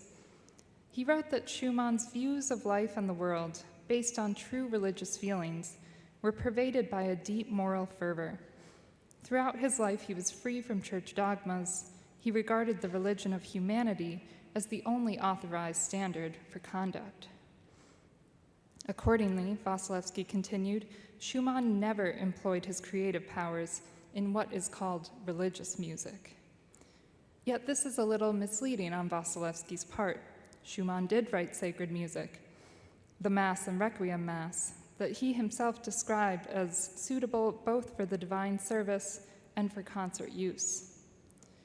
Wasilewski, though, insisted that these works were of slight importance, since Schumann's religious opinions of 1852 were no longer free, but had assumed a morbid character, which, as his mind was obscured, degenerated into a sort of mysticism. In these words, Wasilewski forged a crucial link between Schumann's sacred works, his mental illness, and his religious sensibilities. Specifically, Wasilewski implied that the Mass and Requiem extended from a sort of mysticism that arose as a symptom of Schumann's mental illness. This supposed connection would prove highly influential in subsequent accounts of the sacred works. Thus, for instance, Philipp Spitta, writing in 1883, lamented that a vein of mystical religionism, which otherwise might have lain dormant, often shows itself in Schumann's later compositions. While he did have some words of praise for the Mass, Spitta wrote that the Requiem was undoubtedly written under great exhaustion. Walter Dahms echoed the connection between creative enervation and the influence of mysticism in his 1916 biography, writing, "Later, Schumann's pantheistic feelings sank into the abysses of mysticism, increasingly as the elasticity of his intellect died out."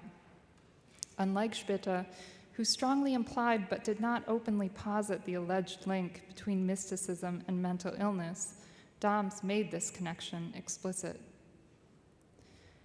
As I read the literature on the sacred music, I found myself surprised at how often this word, mysticism, appeared in accounts of Schumann's late music. Why this word? Were these authors independently identifying in Schumann's late compositions some marker of mysticism, whatever that might mean? Or had this become a trope with which to explain away Schumann's late works? passed from one author looking for explanations to the next. What I want to suggest is that the repetition of this word offers insight into why Schumann's sacred music has been sidelined, even apologized for, by Schumann's contemporaries and in subsequent scholarship. The word mysticism leads us into a contentious topic in Germany during this time, a discourse that concerned the overlap of religion, medicine, and artistic creativity. So in this paper, I will look specifically at the burgeoning field of psychiatry in the mid-19th century and the phenomenon of so-called religious madness that alarmed its practitioners. Drawing on Anne Goldberg's analysis of the Eberbach Asylum, not far from where Robert Schumann was institutionalized in 1854, I argue that the dismissal of Schumann's work stems from their association with this diagnostic category known as religious madness, shaped by the intersection of medicine, gender, class, and shifting understandings of religious experience in mid-19th century Germany. The first half of the 19th century was a crucial period of development and consolidation for psychiatry as a profession. 1803 marked a key moment when Prussian minister Karl August von Hardenburg asked his chief medical officer to lead efforts to establish the first mental hospital in the German states, according to asylum reform principles that prioritized humane and therapeutic treatment for the mentally ill. Similar asylums appeared during and after the Napoleonic period, often integrating into adjacent institutions of state power and spurring the need for more trained psychiatrists. Here you can see the Endenique Asylum, established by psychiatrist Franz Richartz in 1844, where Schumann was a patient. Practitioners circulated professional journals, sharing recent research and facilitating the standardization of professional practice. Psychiatrists also advocated for recognition within the larger medical community, increasingly arguing that mental illness stemmed from specific somatic conditions rather than spiritual or behavioral problems, as it had been considered before. In this, they were largely successful. As historian Eric Engstrom explains, what in Germany at the end of the 18th century had commonly fallen within the purview of priests, jailers, philosophers, and officers of correction lay by 1900 largely within the jurisdiction of the medical profession. This emergent professionalization was bolstered by a growing number of diagnostic categories, which, as Goldberg notes, often tell us more about the psychiatrists, their backgrounds, values, and anxieties, than they do about the patients. One of these diagnostic categories was religiöse Wahnsinn, or religious madness, characterized by a set of behaviors ranging from prophesying to demonic possession to so-called religious melancholy. Discussions of religious madness appeared in psychiatric journals and asylum records with increasing frequency throughout Europe and North America in the middle decades of the 19th century. Goldberg notes that this phenomenon deeply unsettled psychiatrists because it jarred with the post-Enlightenment celebration of rationality's victory over superstition. One leading psychiatrist of the time, Berlin Charité director Karl Wilhelm Ideler, argued that religious fanaticism and superstition posed serious threats to rationality, progress, and a healthy society. An excerpt from his 1848 work, Search for a Theory of Religious Madness, illustrates his conception of this threat. He wrote, "We should be sorely mistaken if we found in religious delusion only a highly subordinate phenomenon, cut off from general interests. For the experience of all centuries has taught us that the frequency of religious madness is in direct proportion to the strength and liveliness of the religious excitement prevailing in a people, in which it should find the impetus for its freest ennobling." In Ideler's telling, religious madness was not contained to the suffering of isolated individuals, but threatened to destabilize their wider society.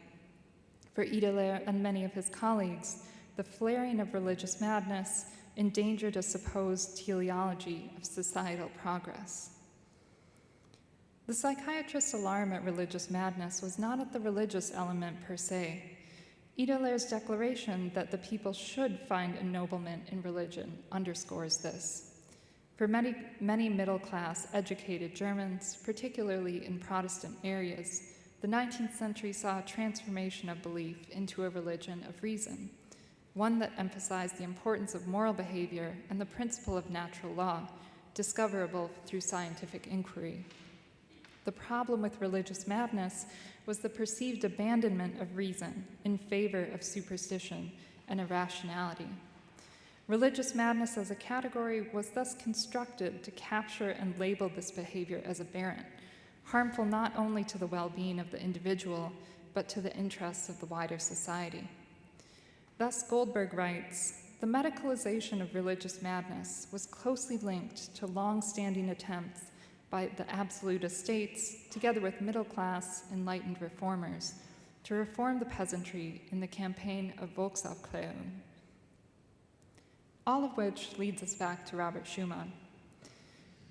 Documents from the time of Schumann's institutionalization suggest that Schumann was suffering from many of the symptoms that those diagnosed with religious madness also suffered from.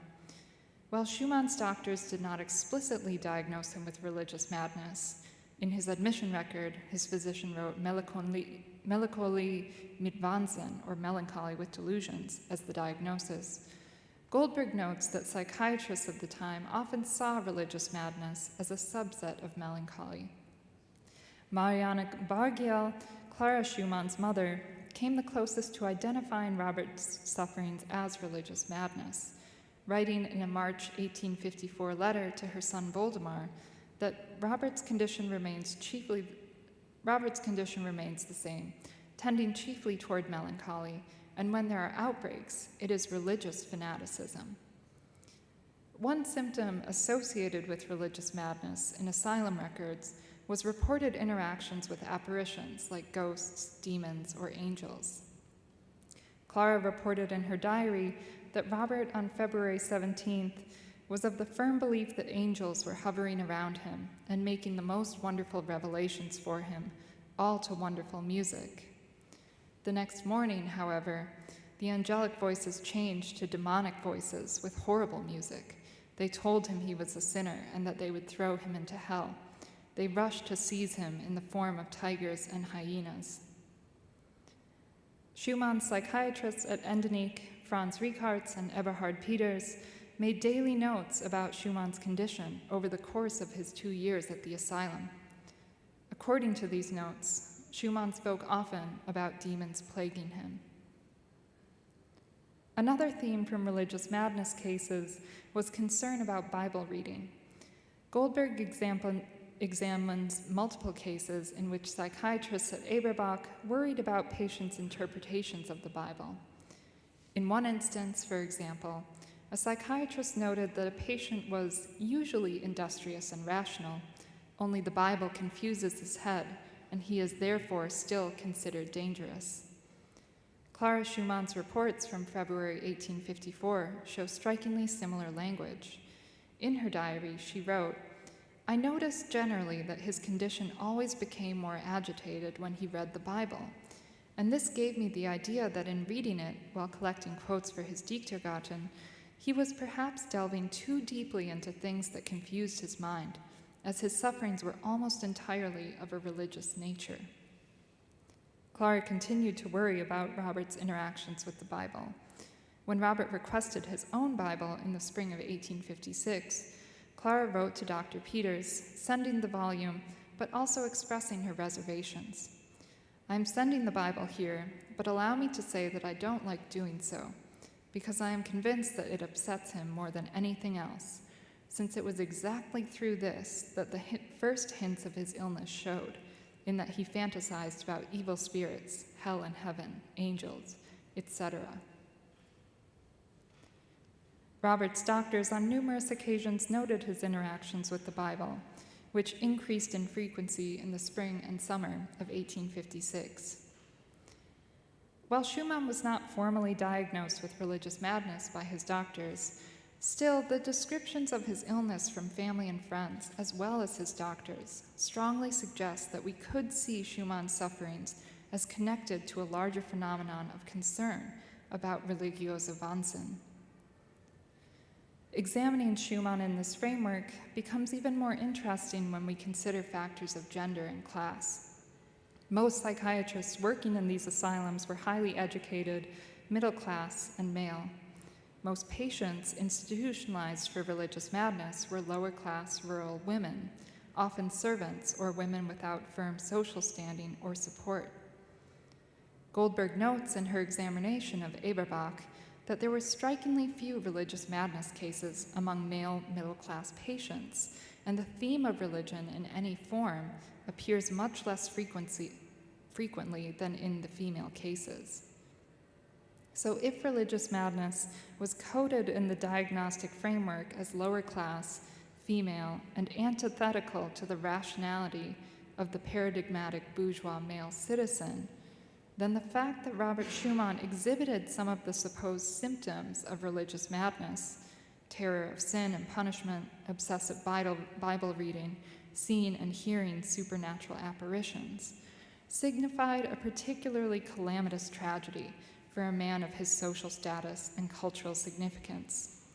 Given this context, it begins to make more sense why Josef Wilhelm von Wasilewski went out of his way to insist in the biography that Schumann was, quote, in thought and action, thoroughly a free thinker.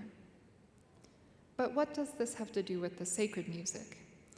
To answer this question, we can return to Wasilewski's mention of mysticism, where, to remind you, he wrote that Schumann's sacred music was of slight importance, since his religious opinions of 1852 were no longer free, but had assumed a morbid character, which, as his mind was obscured, degenerated into a sort of mysticism.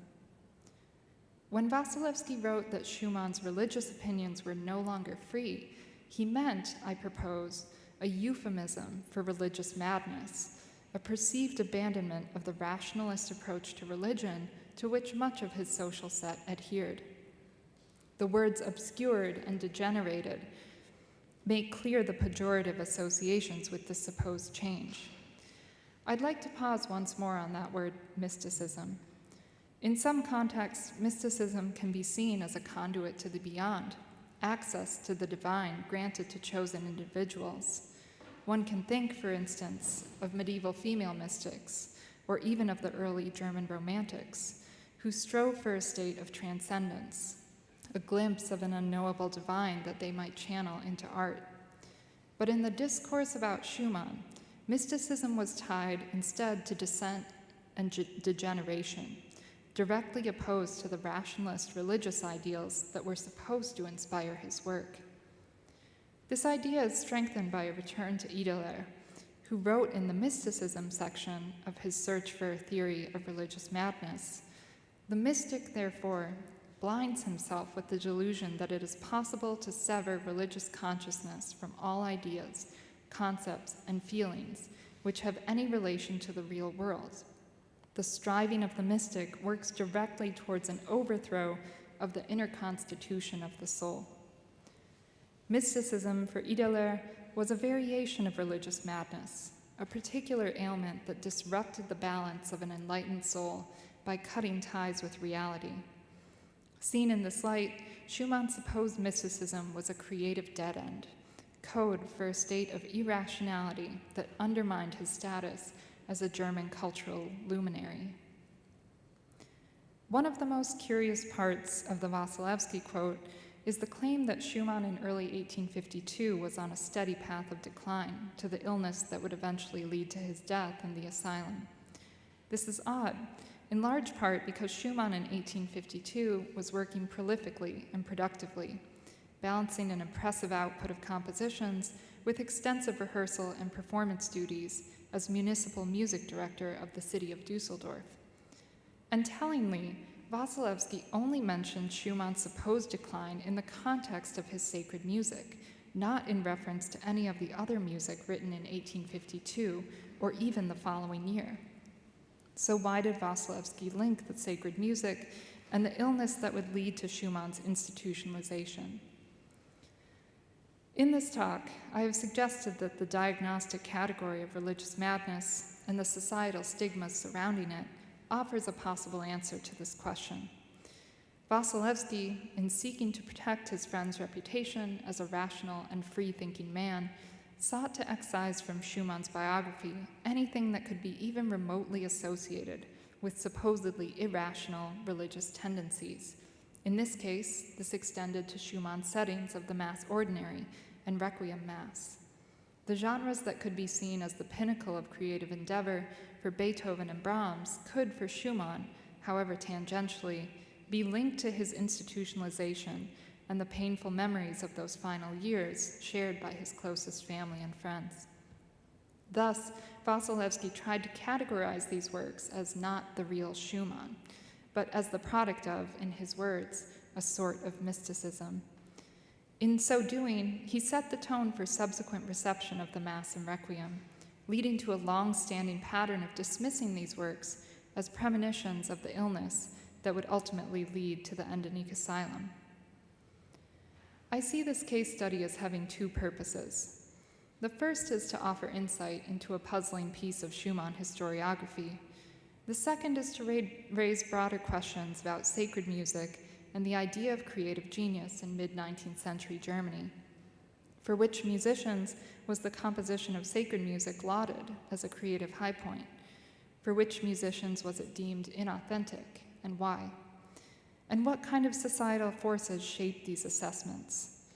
Attending to the nuances of these questions can lead us to a more thoughtful consideration of what sacred music actually meant at a time when the very idea of religion and its relationship with medicine, art, and society was radically transforming. Thank you.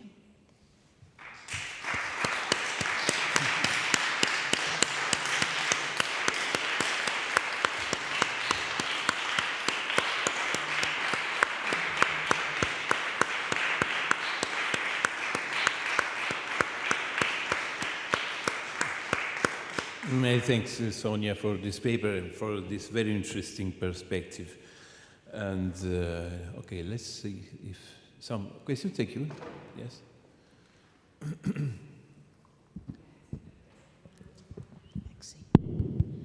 Hi, Sonja. This is very interesting. So I have two questions. One, how is that mysticism translated or not into the music? And so is there any, was there any attempt by his contemporary to read mysticism into his music? So this is question number one. Question number two is really about the historiography of Schumann himself, especially his early work, his obsession with Jean-Paul and so the literary circles. And my question really stems from Bertolt's discussion of the distance. So how does the idea of the notion of distance being employed to characterize the idea of mystic? Because it seems to be kind of coming from this kind of 18th century Enlightenment angle. So therefore, that kind of cognitive descent is always associated to Bacchus. So always about the kind of, then you turn into a monster because you're not even human anymore. So therefore, there's kind of a gradual kind of taxonomy that, so you're no longer a rational human being, so therefore you must be some kind of subhuman. And the subhuman may lead to a kind of monster because you're losing your mind, but you still look like a human. And then gradually, they're kind of going to kind of underworld, and eventually you become one of those kind of furies. So that is the very 18th century model. But in the 19th century, there seems to be another kind of taxonomy of kind of qualifying and human being in a kind of cosmic sense. So I wonder if the kind of how does the notion of distance being employed, in the sources that you have examined, and to create the notion of mysticism, whether it's religious or otherwise. So two main questions. Thank you so much. So the first question is, how do they read mysticism in music? And I think, from what I've seen, there's a wider sort of scholarly trope in late Schumann of hearing sort of fruitless repetition in his late works, that when he tried to expand the parameters of his music and write these larger scale works, unlike Brahms, for example, with developing variation that really came to fruition, people talk about Schumann as sort of trying to do that, but ultimately failing. And I think that that broader scholarly trope gets kind of grafted onto the sacred music. So they see that kind of repetition, the expanding of the sort of proportions of the work as an attempt at mysticism, but again, a sort of failure. But I think it would definitely be a good next step, and I've already started doing this a little bit, and this gets to your second question, to look at other sacred music at the time. What was praised and why? In terms of the idea of distance, I'm connecting this to my sort of operating theory for why Beethoven and Brahms are celebrated and why Schumann is not. And my idea there is that by the mid to late 19th century, and I know Beethoven was earlier, but in later writing about the Missa Solemnis and in writing about Brahms's German Requiem, there's a lot of talk of sort of distance that these composers kept from sacred subjects, a sort of ironic distance that allowed them to appreciate the genre, but not to be kind of overwhelmed or taken in by it in a sense.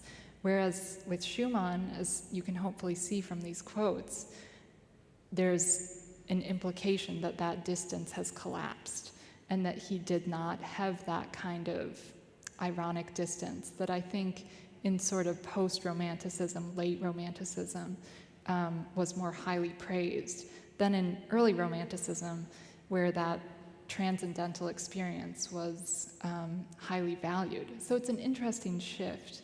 I hope that answers your questions. Another question?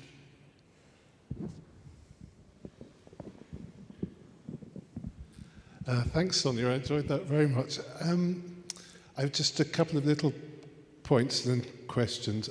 I guess mysticism often in this period just means Catholic in terms of Protestant music criticism. So, which made me wonder, I don't know much about Wilhelm Wasilewski. I mean, is he a Protestant Junker nobleman or is he Catholic? I can't tell from his name. So that's one question. And the second question is, I mean, what other trends are present in the reception of the masses? I don't know when they were they published in 1852? Were they reviewed on first publication? Because I suppose the Wasilewski doesn't appear till 1871. So how are they framed prior to his book appearing? Sure, thank you. Wasilewski, yeah, it certainly sounds like he might be Catholic, but I have to confirm this now. He's talking in this very Protestant mode, though. Dusseldorf was a very interesting city, though, because it was very mixed confessionally. I think the next step for this project is to really look at those confessional differences, to look at the coding of mysticism as Catholic, even to look at, in Goldberg's book, she talks a lot about sort of pathologization of Jewish identity in these asylums. So I think I need to kind of build out the confessional aspect and really take stock of how much that meant in Germany at the time. And the second question, I'm sorry, I've lost my train.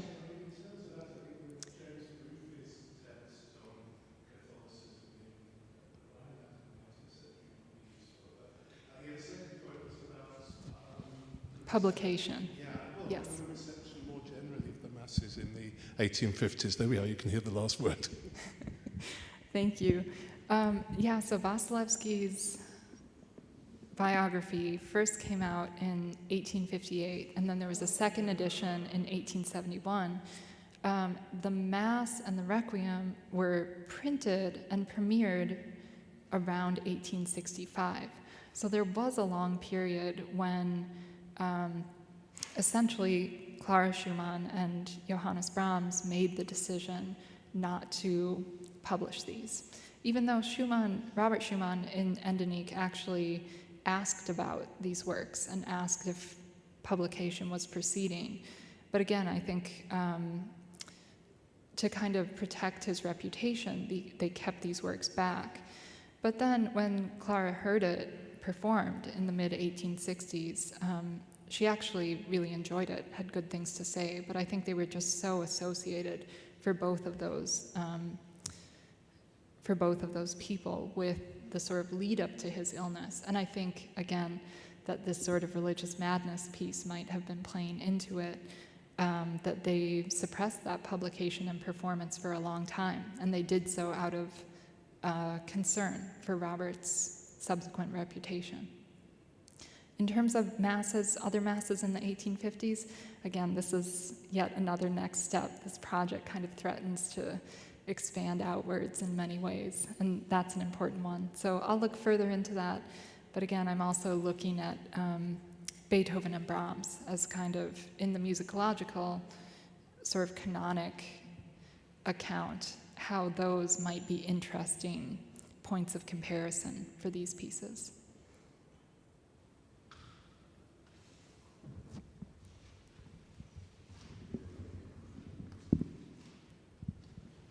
Thank you, Sonja. That was really interesting. And I love the category of mysticism, also because I'm thinking and the way you have juxtaposed it against rationality. Because if I remember correctly, one thing that Robert obsessively did while in Endenich was to go through the capitals of countries in the world in alphabetical order. It was like he was trying to keep his mind straight. I mean, he did this as a mental exercise, so he might have been aware that this, could be an exercise to prove to others that he was remaining sane. I'm thinking of other works, now that you bring up this category of mysticism, works of that period. Maybe I'm wrong. I'm not so clear on that era, but the Geistervariationen, Ghost Variations, and the Gesänge der Frühe. And I know from my friends in the performance world, that even today, by instinct, they approach these works almost as though they are otherworldly. I'm not sure if it's due to the titles, but it is a big shift from sort of the more concrete titles of his earlier period into, ghost variations and songs of dawn. And these are fairly, if you want to think about it, now that you have a category for it, mystical. I wonder if you can address the music of those two works. Sure, thank you so much. Scott Burnham has a great chapter on hearing lateness in Schumann, and he focuses specifically on the Gesänge der Frühe. And they do have, again, he addresses the fact that do we just hear them as late because we know Schumann's biography later, and yet there is something kind of otherworldly about them. And the Geistervariationen, actually, Schumann was writing them in February 1854, and if we believe the records, he wrote the theme. He said that it was given to him either by an angel or the ghost of Schubert, I believe, and then he had his suicide attempt, and then he finished the variations. So those are so closely tied to his mental illness and institutionalization, and even just this kind of story that we have, that the theme was given to him by an apparition, whether that was an angel or whether that was the ghost of Schubert, I think kind of ties into this. But I agree, there's something kind of otherworldly and intimate about these works, and I wonder to what extent that also has to do with a return to the piano, as opposed to these larger scale genres. Do we hear kind of intimacy and interiority in piano works in a way that we don't necessarily for something for chorus and orchestra, for example? Other questions? I can see any. Just one there. Okay, thank you. Hi. We know that Schumann created two personas, one calm and another disturbance. So my question is,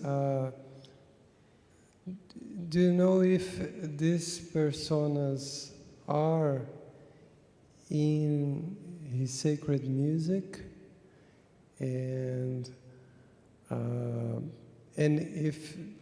if they are, do you also will search for the earlier sacred music? Maybe it's a curious question, because in fact we don't hear, as you told, you don't hear about Schumann's sacred music. So I don't know if you search it, but maybe these persons are they are a significant part in Schumann's late or earlier sacred music. Sure, thank you for that. So yeah, especially in the early piano music, he has these sort of characters, Florestan, who's very fiery, and Eusebius, who's sort of dreamy, and then there's a whole other kind of cast of characters, and they appear not only in the music, but in the journalism, and that's really sort of his vehicle for working out his aesthetics in the 1830s and 40s. And I think it's something that's very appealing about early Schumann is those strong contrasts that we hear between moods, those sort of sharp juxtapositions. I would say in general in the later works, because he's working with these larger genres, because he's consciously trying to place himself in longer traditions of the symphony, of the mass, there's not that same sense of sharp contrast. He's kind of trying to make a larger architecture that's not as clearly based on sharp contrast as maybe in the early piano works. So I would say we don't hear those same characters, and certainly he had kind of left those characters behind when he gave up his journal in the mid-1840s. The extent to which we can kind of hear his personality in his music, there's been a lot written about it. I think it's a very interesting question to consider, but one that should also be approached with caution and kind of a little bit of caution about how much we read, again, biography into the music itself. Thank you. Telegraphic, just one thing. Have you also studied the style of the stylistic traits of Schumann's sacred music? And if yes, how do these traits relate to his later style, which has been also studied in connection to his illness and or disability by many scholars? So how does the late style? Have you also you have just shown us the first page of Missa Sacra, and in your research, have you also analyzed sacred music and tried to relate with the style of other music, and in particular with Schumann's later style? Sure, thank you. Part of my dissertation is looking at possible influences for the Mass in particular, and I think he's, again, really self-consciously placing himself in this tradition. And not to say that he's borrowing ideas, but I certainly think he found inspiration specifically in Beethoven's Missa Solemnis, okay. In the Mozart Mass that Effie talked about a couple of days ago. There are a couple of really striking parallels when you hear them, and of course it's in the same key as well. So I think his late style is forward-looking and backward-looking at the same time. He really wanted to find a future for church music and a future for sort of symphonic music, and wanted to be the one to do that in the German context. And at the same time, he was very firmly convinced that you needed a total mastery of the music of the past in order to do that. So it's interesting to kind of look at his late style and see those elements of both looking backward and trying to harness those past elements to create a future forward-looking style. Okay, thank you very much. And I think there's no other question and any comments anymore. So many thanks again to Sonja. Thank you very much.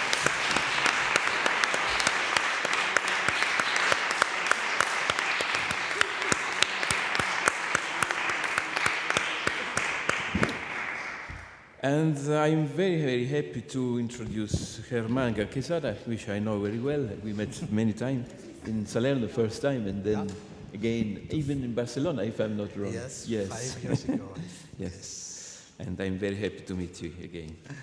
And just let me read a few lines about Germán. And the title, just let me find the title, because last page. Penultimate. Yeah, thank you very much. Yes. Okay, Germán Gan-Quesada is tenured as Associate Professor in Musicology at the Department d'Arte e de Musicologia of the Università Autónoma de Barcelona and Editor-in-Chief of the Revista de Musicologia. His research topics focus on 20th century Spanish music and contemporary music aesthetics. He is currently principal investigator of the research project Music and Dance in Sociocultural Identity and Political Processes during the Second Franquism and the Democratic Transition. And Germán is going to read a paper titled Murmuring Solitude, Silent Music, the Mystical and Poetic Universe of Saint John of the Cross in Spanish Avant-garde Music. Many thanks, Germán. Grazie mille Massimiliano per la tua introduzione e anche grazie to the comitato scientifico per accettare il mio contributo a questo splendido convegno. And thanks to you all for resisting up to the last paper of the last session in the last day of the conference. So I'll do my best not to bore you to exhaustion. And therefore I would like to begin with a little bit music.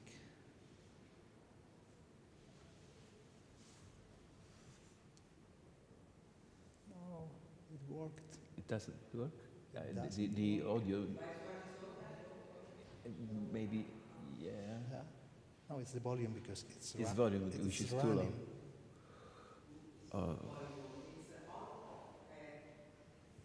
Okay. I do not know what happens. It worked. It worked even properly the computer, when I send it. Yeah, even the computer is tired because it's last. I don't know why. I brought the presentation anyway. Here, if it works, but it worked at home and when I sent it.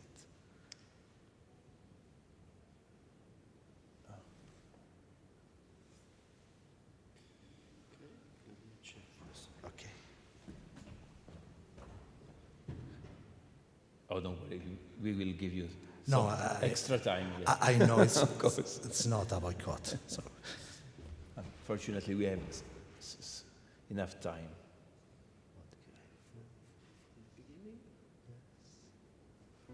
Okay, one.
We have just listened to the beginning of the sixth piece, titled La Soledad Sonora, La Música Callada, The Murmuring Solitude, The Silent Music, of the first book of Federico Monpou's collection, Música Callada, Silent Music, composed in 1959 and recorded by the composer himself in 1974.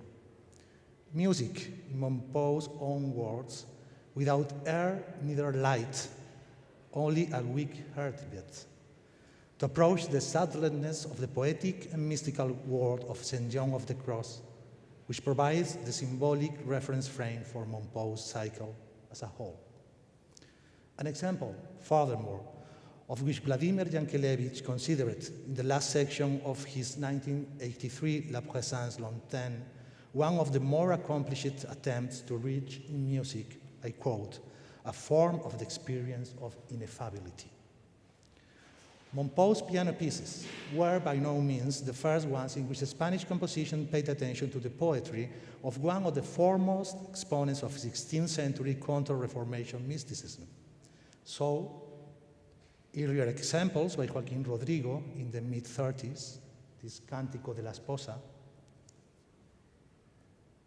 and by Monpou himself and Fernando Remacha, already in the 1950s, should be mentioned. Nevertheless, Monpou's silent music stands out among them, both for the originality of its language and for the fact that it left aside an actual sung use of St. John of the Cross's words, preferring instead to evoke them as a paratextual element which directs the hearing of the sounding proposal. A collateral way, so to say, very influential and which, from an avant-garde perspective, can be traced in a Spanish composition back to the early 70s, in pieces of Josep Soler's Noche Oscura, Dark Night, 1971, in which the insistence on low sounds and the use of a dematerialized percussive context tries to recreate one of the more hopeless moments in the process of mystical union with God, according to St. John of the Cross's comments on his Dark Night of the Soul poem. The spiritual life in the gloom, lying on the grave of its dark death as it awaits resurrection.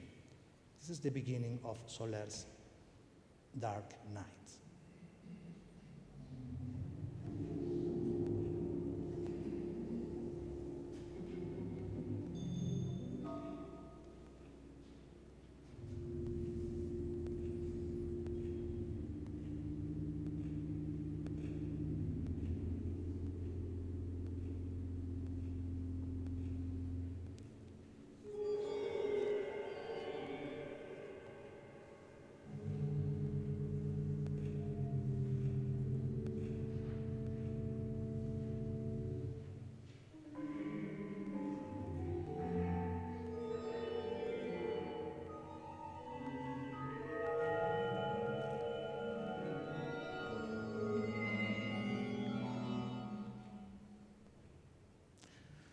From the date of Soler's composition onwards, a handful of works by Spanish composers open up new conceptions of a sounding St. John of the Cross from very different angles of approach. Over the next minutes, I am not aiming to provide a full inventory of them, a task as out of reach as unsubstantial, but to show you some of the paths they go through and some general traits they share. For instance, first, the focusing as textual or paratextual references on only the three major points by the saint, the so-called poetic mystical trilogy, made up by Dark Night of the Soul, the Spiritual Canticle, and Living Flame of Love, often mixed or interspersed between them, and labeled as a vivid confrontation between human and divine love, from spirituality to tangible and sensual corporality, as can be seen in choir works by Alfredo Aracil, Luis de Pablo, and Por Gracia Galanía by José Ramón Encinar, by the way, a former Donatoni's assistant here at the Chigiana. Secondly, the inclusion of St. John of the Cross's text into larger scope projects, cantata-like works, in which they stand alone, as in Bernaola's Mystica, or enter into dialogue with other biblical or profane sources, such as Ensinar's Opus 23, which also resorts to Augustine's Confessions and to a later poem by Rainer Maria Rilke, offering a kind of intermediate stage between farthest understandings of the mystical experience. And thirdly, the preference for a female voice as embodiment of the poetic text, connected with the preponderance of a feminine interlocutor, the amada or beloved one, she, in the main poems by St. John of the Cross, and with their hidden underlying eroticism. This is the case of Gonzalo de Olavide's Silente Aria, Silent Song, in which a soprano spells out reordered and merged verses from the stanzas 13 and 14 of the spiritual canticle in a very austere singing style.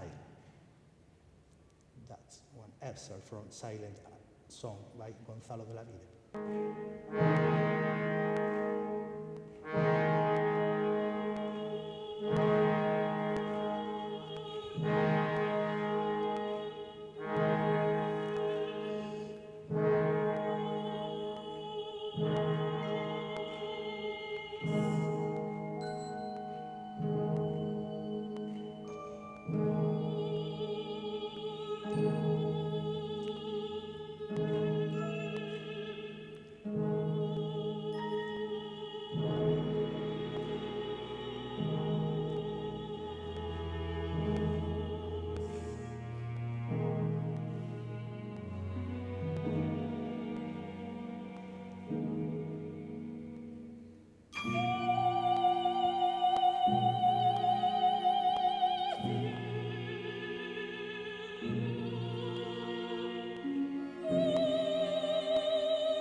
From this large number of pieces, some of them directly fostered by the commemorations of the 4th centenary of the death of the saint in 1991, stands out the contributions, neither sporadic nor lacking innovation, by José María Sánchez Verdú, already at the starting decade of our century.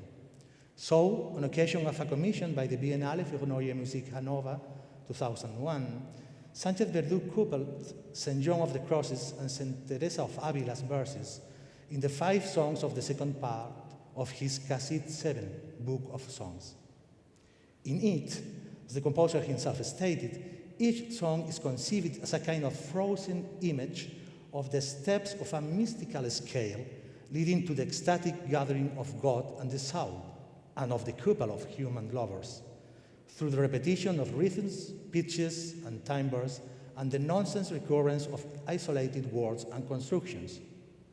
Rooted both in the 16th century text Sánchez Verdú starts from, and in Achaean practices in Hindu and Arabic, above all Sufi, spiritualities. Moreover, the performance of the piece gets along with the stage movement of the solo soprano and of 2 instruments, which draw an inner dance-like activity of separation and gathering, visually depicting the search for mystical joining. Some of these features, as the joining of Western and Eastern mystic trends and the coalescence between sound, text, and movement, reached their peak in Sánchez Verdú's catalogue in its first opera project, premiered in Madrid in 2007 under the title El viaje a Simorg, The Journey to Simorg.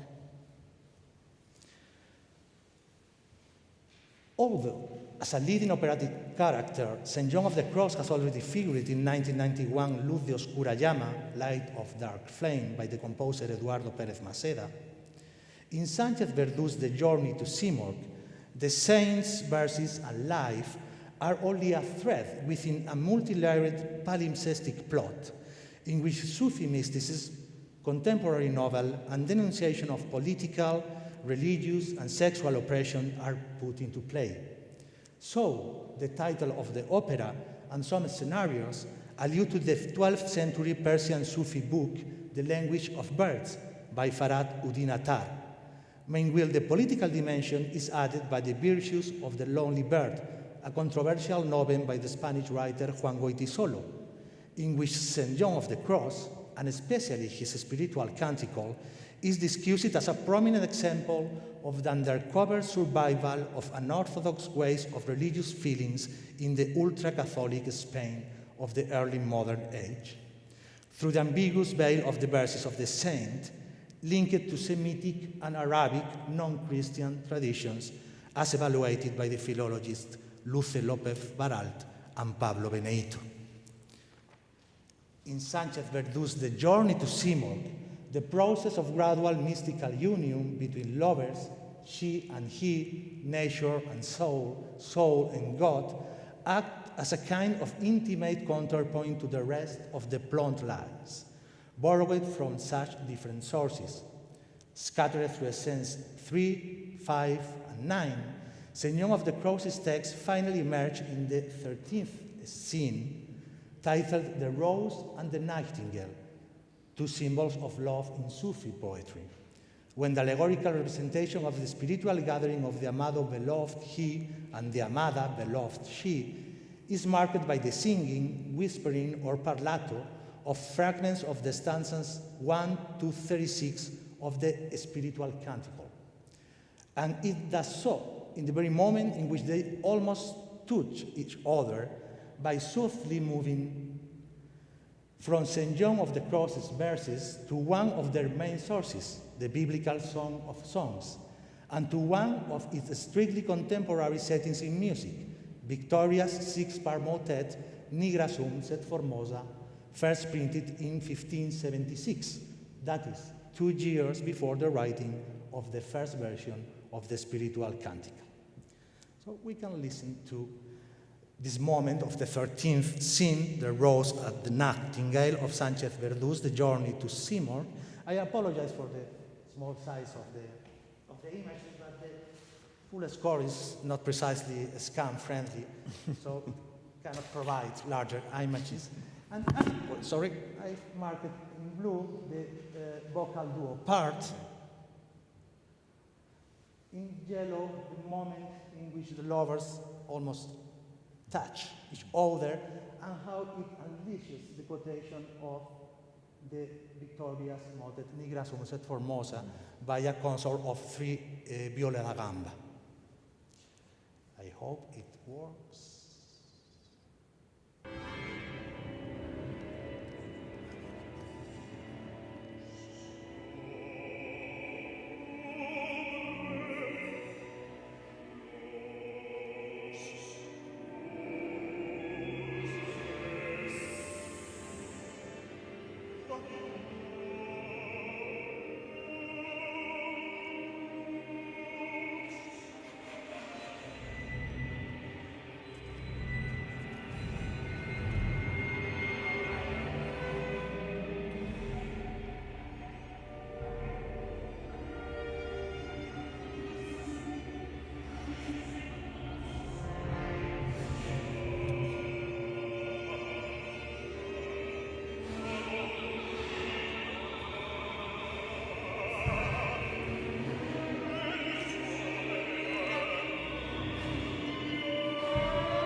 But, as interesting as Sánchez Verdu's approaches to the universe of St. John of the Cross can be, entering it, by the way, into the realm of musical intertextuality, a subtopic which would deserve a closer attention, were I to show a case that epitomizes the response of Spanish avant-garde music to the sense mystical impetus, it would be the attention paid to it by the composer Cristóbal Halffter. not only because of the broad chronological span it covers, almost half a century, from 1970 Passive Night of the Senses to 2018 10th String Quartet, but also for the variety of resources, perspectives, and aesthetical concerns displayed in these 5 halters composition related to St. John of the Cross. Even more, if we consider that the 2 earlier work here discussed, Passive Night of the Senses and Active Night of the Spirit, were not intended but a part, the only accomplished one, of a large-scale 18 minutes long cycle devised for the 1973 Aspen Music Festival under generic title Dark Night of the Soul, and in strict correspondence of its 4 pieces to the fourfold way to reach the mystical union as described by St. John of the Cross in his doctrinal comments on the homonymous poem. If the second piece, Active Night of the Spirit, depicts the purgation of human powers, memory, intellect, and will through the live electronics modification of the lowest audible frequencies, both in the piano duo and in purely electroacoustic sounds. The first one, Passive Night of the Senses, was conceived in a moment in which Halter's aesthetical concerns were moving from the social field to a more abstract humanism, for which the ambiguity of St. John of the Cross, his text, seemed to provide a suitable metaphorical substance. The bitter and terrible contemplation of the desert of the senses that the saint attributes to this stage of the mystical preparation is mirrored in Halter's composition by the search of the inherent ineffability of the mystical experience in purely musical means, using the obsessive recording and delayed diffusion of the sounds emitted by 2 percussionists and a soprano voice, whose text material, taken from the first stanza of Dark Night of the Soul, is submitted to a thorough process of phonetic fragmentation. Halter, aware of various or legatist precedents in this field, justifies the annihilation of the semantic right sense of St. John of the Cross's verses for the sake of achieving a stage of higher semantics, provided only by the oral impression of open and closed vocals and plosive and fricative consonants. However, this initial procedure gives way to a partial reconstruction of the original syntactic order of the saint's verses through 3 main phases. So, first, only the phonetic decomposition of the verses by St. John of the Cross. Later, the possibility of the retrograde phonetic enunciation of the first 2 verses on a defective 12-tone row, lacking the pitch B flat, which is a marking pitch of the beginning of the piece and a unity factor of the whole cycle. Obscura retrograde enunciation. Secondly, the disordered syllabic enunciation of the 3rd verse, O dichosa ventura, dish ventosa ura. And finally, the momentaneous straightforward enunciation of the last 2 verses, together with a descending tetrachord motif, strongly reminiscent of the Baroque lamento and also of the Phrygian cadence, before the absolute dissolution and paroxysmal unintelligibility of the text, leading to the conclusion of the piece. And that's the moment I wish to share with you. From the end.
Although some later pieces by Halfter in the 70s can be related by atmosphere or scoring to his Dark Night of the Soul project, it was finally dismissed as such in 1973.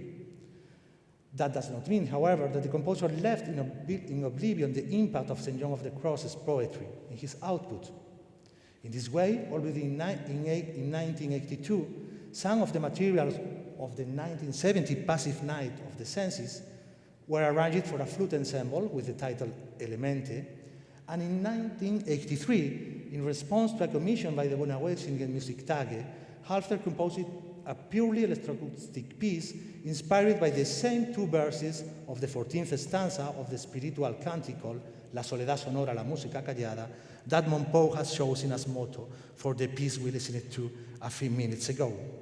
In this case, it is a 25-minute piece conceived as the sound counterpart of a visual installation by Hubertus Kirchgessner, and the preference for electronic sounds was explained by the composer as a way to getting rid of the tight associations of instrumental sounds, and of course, of the sung, spoken, or recited use of the text itself, in order to achieve a more free reaction towards the comprehensive space of artistic expression offered in the installation.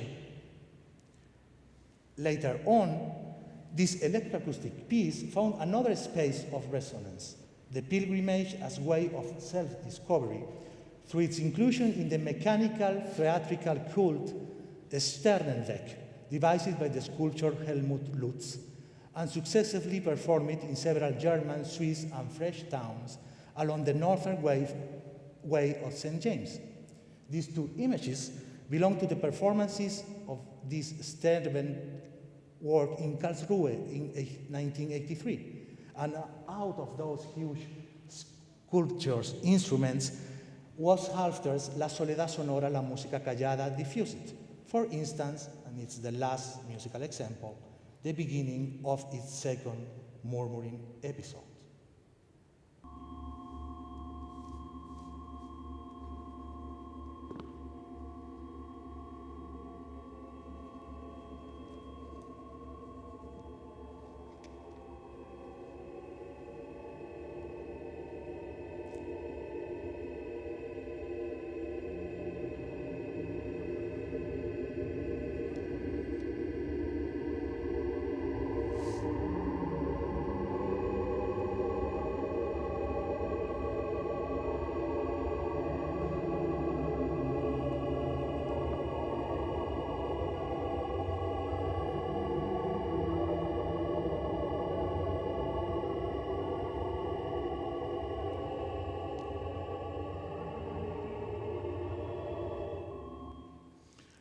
And finally, already in the very late period of Halfter's life and catalogue, the Saint's poetry is again the primary inspiration for one of his latest major works, his 10th string quartet on two poetic images by St. John of the Cross, ended in March 2018. As in his previous 7th string quartet, subtitled Space of Silence, the texts are not meant to be read aloud, but silently recited by the performers before the execution of the two movements, typical of the highly expressionistic style of Halfter's late music. This is the first movement, and this is the second one, preceded by the silent reading of these three verses. Unfortunately, there is no available recording of this piece, and as I guess I am running out of my assigned time, I will proceed into some provisional conclusions under the spirit of these two quotations that harmonize again the claim for a certain degree of happiness through St. John of the Cross's silent music and his own concert of the sublimest melody transcending all the harmonies of the world. The subtlety of nuances in which music composition has faced St. John of the Cross's universe, as subtle as the minimal chromatic shades of Gustavo Torner's geometrical shapes in his In a Dark Night series, resist any interpretative reduction, even restricting to the Spanish panorama, that is dropping an international context from Dimitri Terzakis to James Macmillan, from Jonathan Harvey to Hans Senda. Many other dimensions had to be dealt with and deepened into to provide an accomplished account of my topic. For instance, the heritage of those percussion St. John of the Cross sounds, inherited from Halfter and Soler, in works as Juanjo Guillem's Dark Night, Night in Dark, 2009. The continuity of a cantata tradition sided with Petrassi's Noche Oscura or Menotti's Two Spanish Visions, exemplified by Jesus Villarrojos in The Silent Night. The persistence of paratextual references, as in Though It's Night by Manuel Millán de las Heras, or the existence of some corpus not consciously intended per se, related to descent by an only composer, such as Jesus Torres between 2006 and 2018. Moreover, moving from the academic contemporary music milieu to popular music should provide us more reference points, whether in flamenco music, 1999 Enrique Morente's dialogue between García Lorca and St. John of the Cross, or in folk repertoires, Amancio Prada's 1977 spiritual canticle, recently discussed by Daniele Guerini in the journal Artifara. In conclusion, be it the innermost restraint of Monpou's silent music, or the exuberant, multicultural, and problematized perspective of Sanchez Verdu's The Journey to Simorg, be it the annihilation of meaning of Halfter's Passive Night of the Senses, or the gloomy desperation of Soler's Dark Night, among many other possibilities, the unlikeliness of experiencing in sounds the non-experienceable mystical attitude remains as open as uncertain, and it will be probably remain so. To quote the Spanish poet José Ángel Valente, I quote, "In the point of maximal stress, with the language close to exploding, it is there where the greatest poetry is born, where the ineffable as such remains forever spoken. And it is the infinity of that saying, the ineffable, what perpetually claims a second language from the poetic word. Maybe it is music, this second language St. John of the Cross's poetry is claiming for, made from whispering solitudes and silent sounds." Thank you very much for your attention.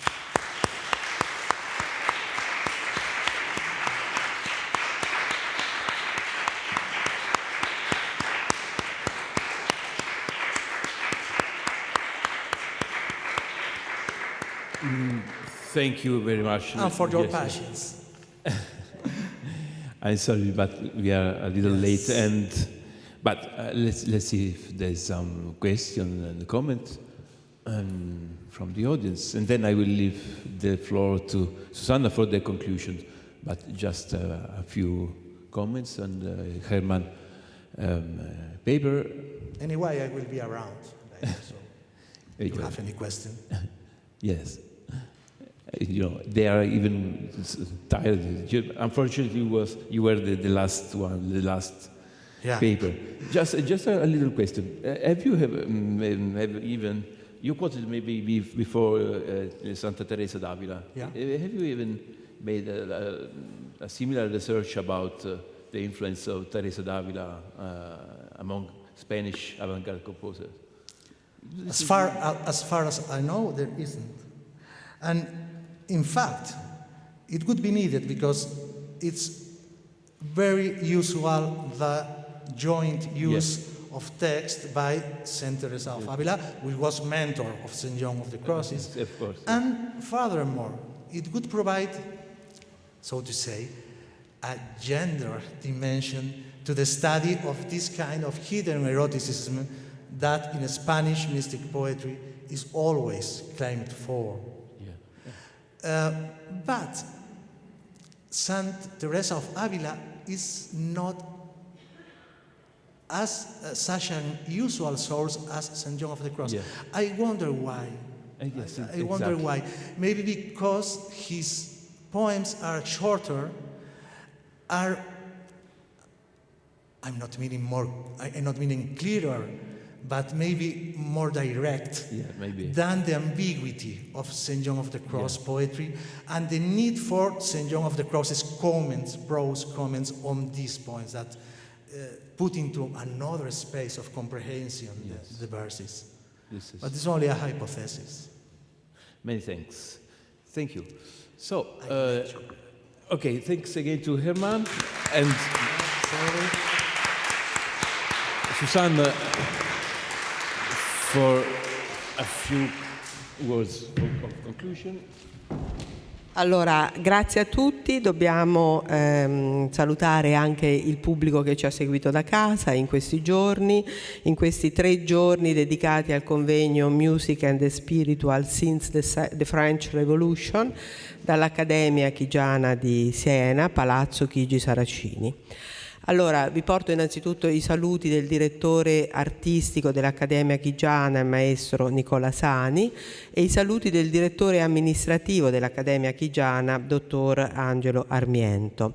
Ringrazio il comitato scientifico formato da Philip Bollman, Simone Caputo, Mila De Santis, Roem Koch, Effi Papanicolau, Susanna Pasticci e Andrew Shenton, e poi anche il nostro comitato organizzativo, Antonio Artese, Marica Coppola, Stefano Iacoviello, Anna Passarini, Samantha Stout e Mattia Celli.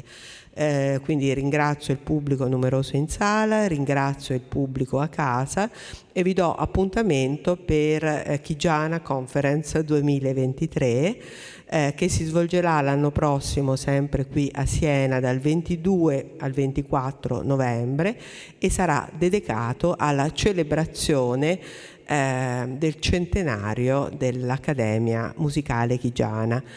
Chiudiamo quindi la diretta streaming, grazie a tutti e arrivederci all'anno prossimo.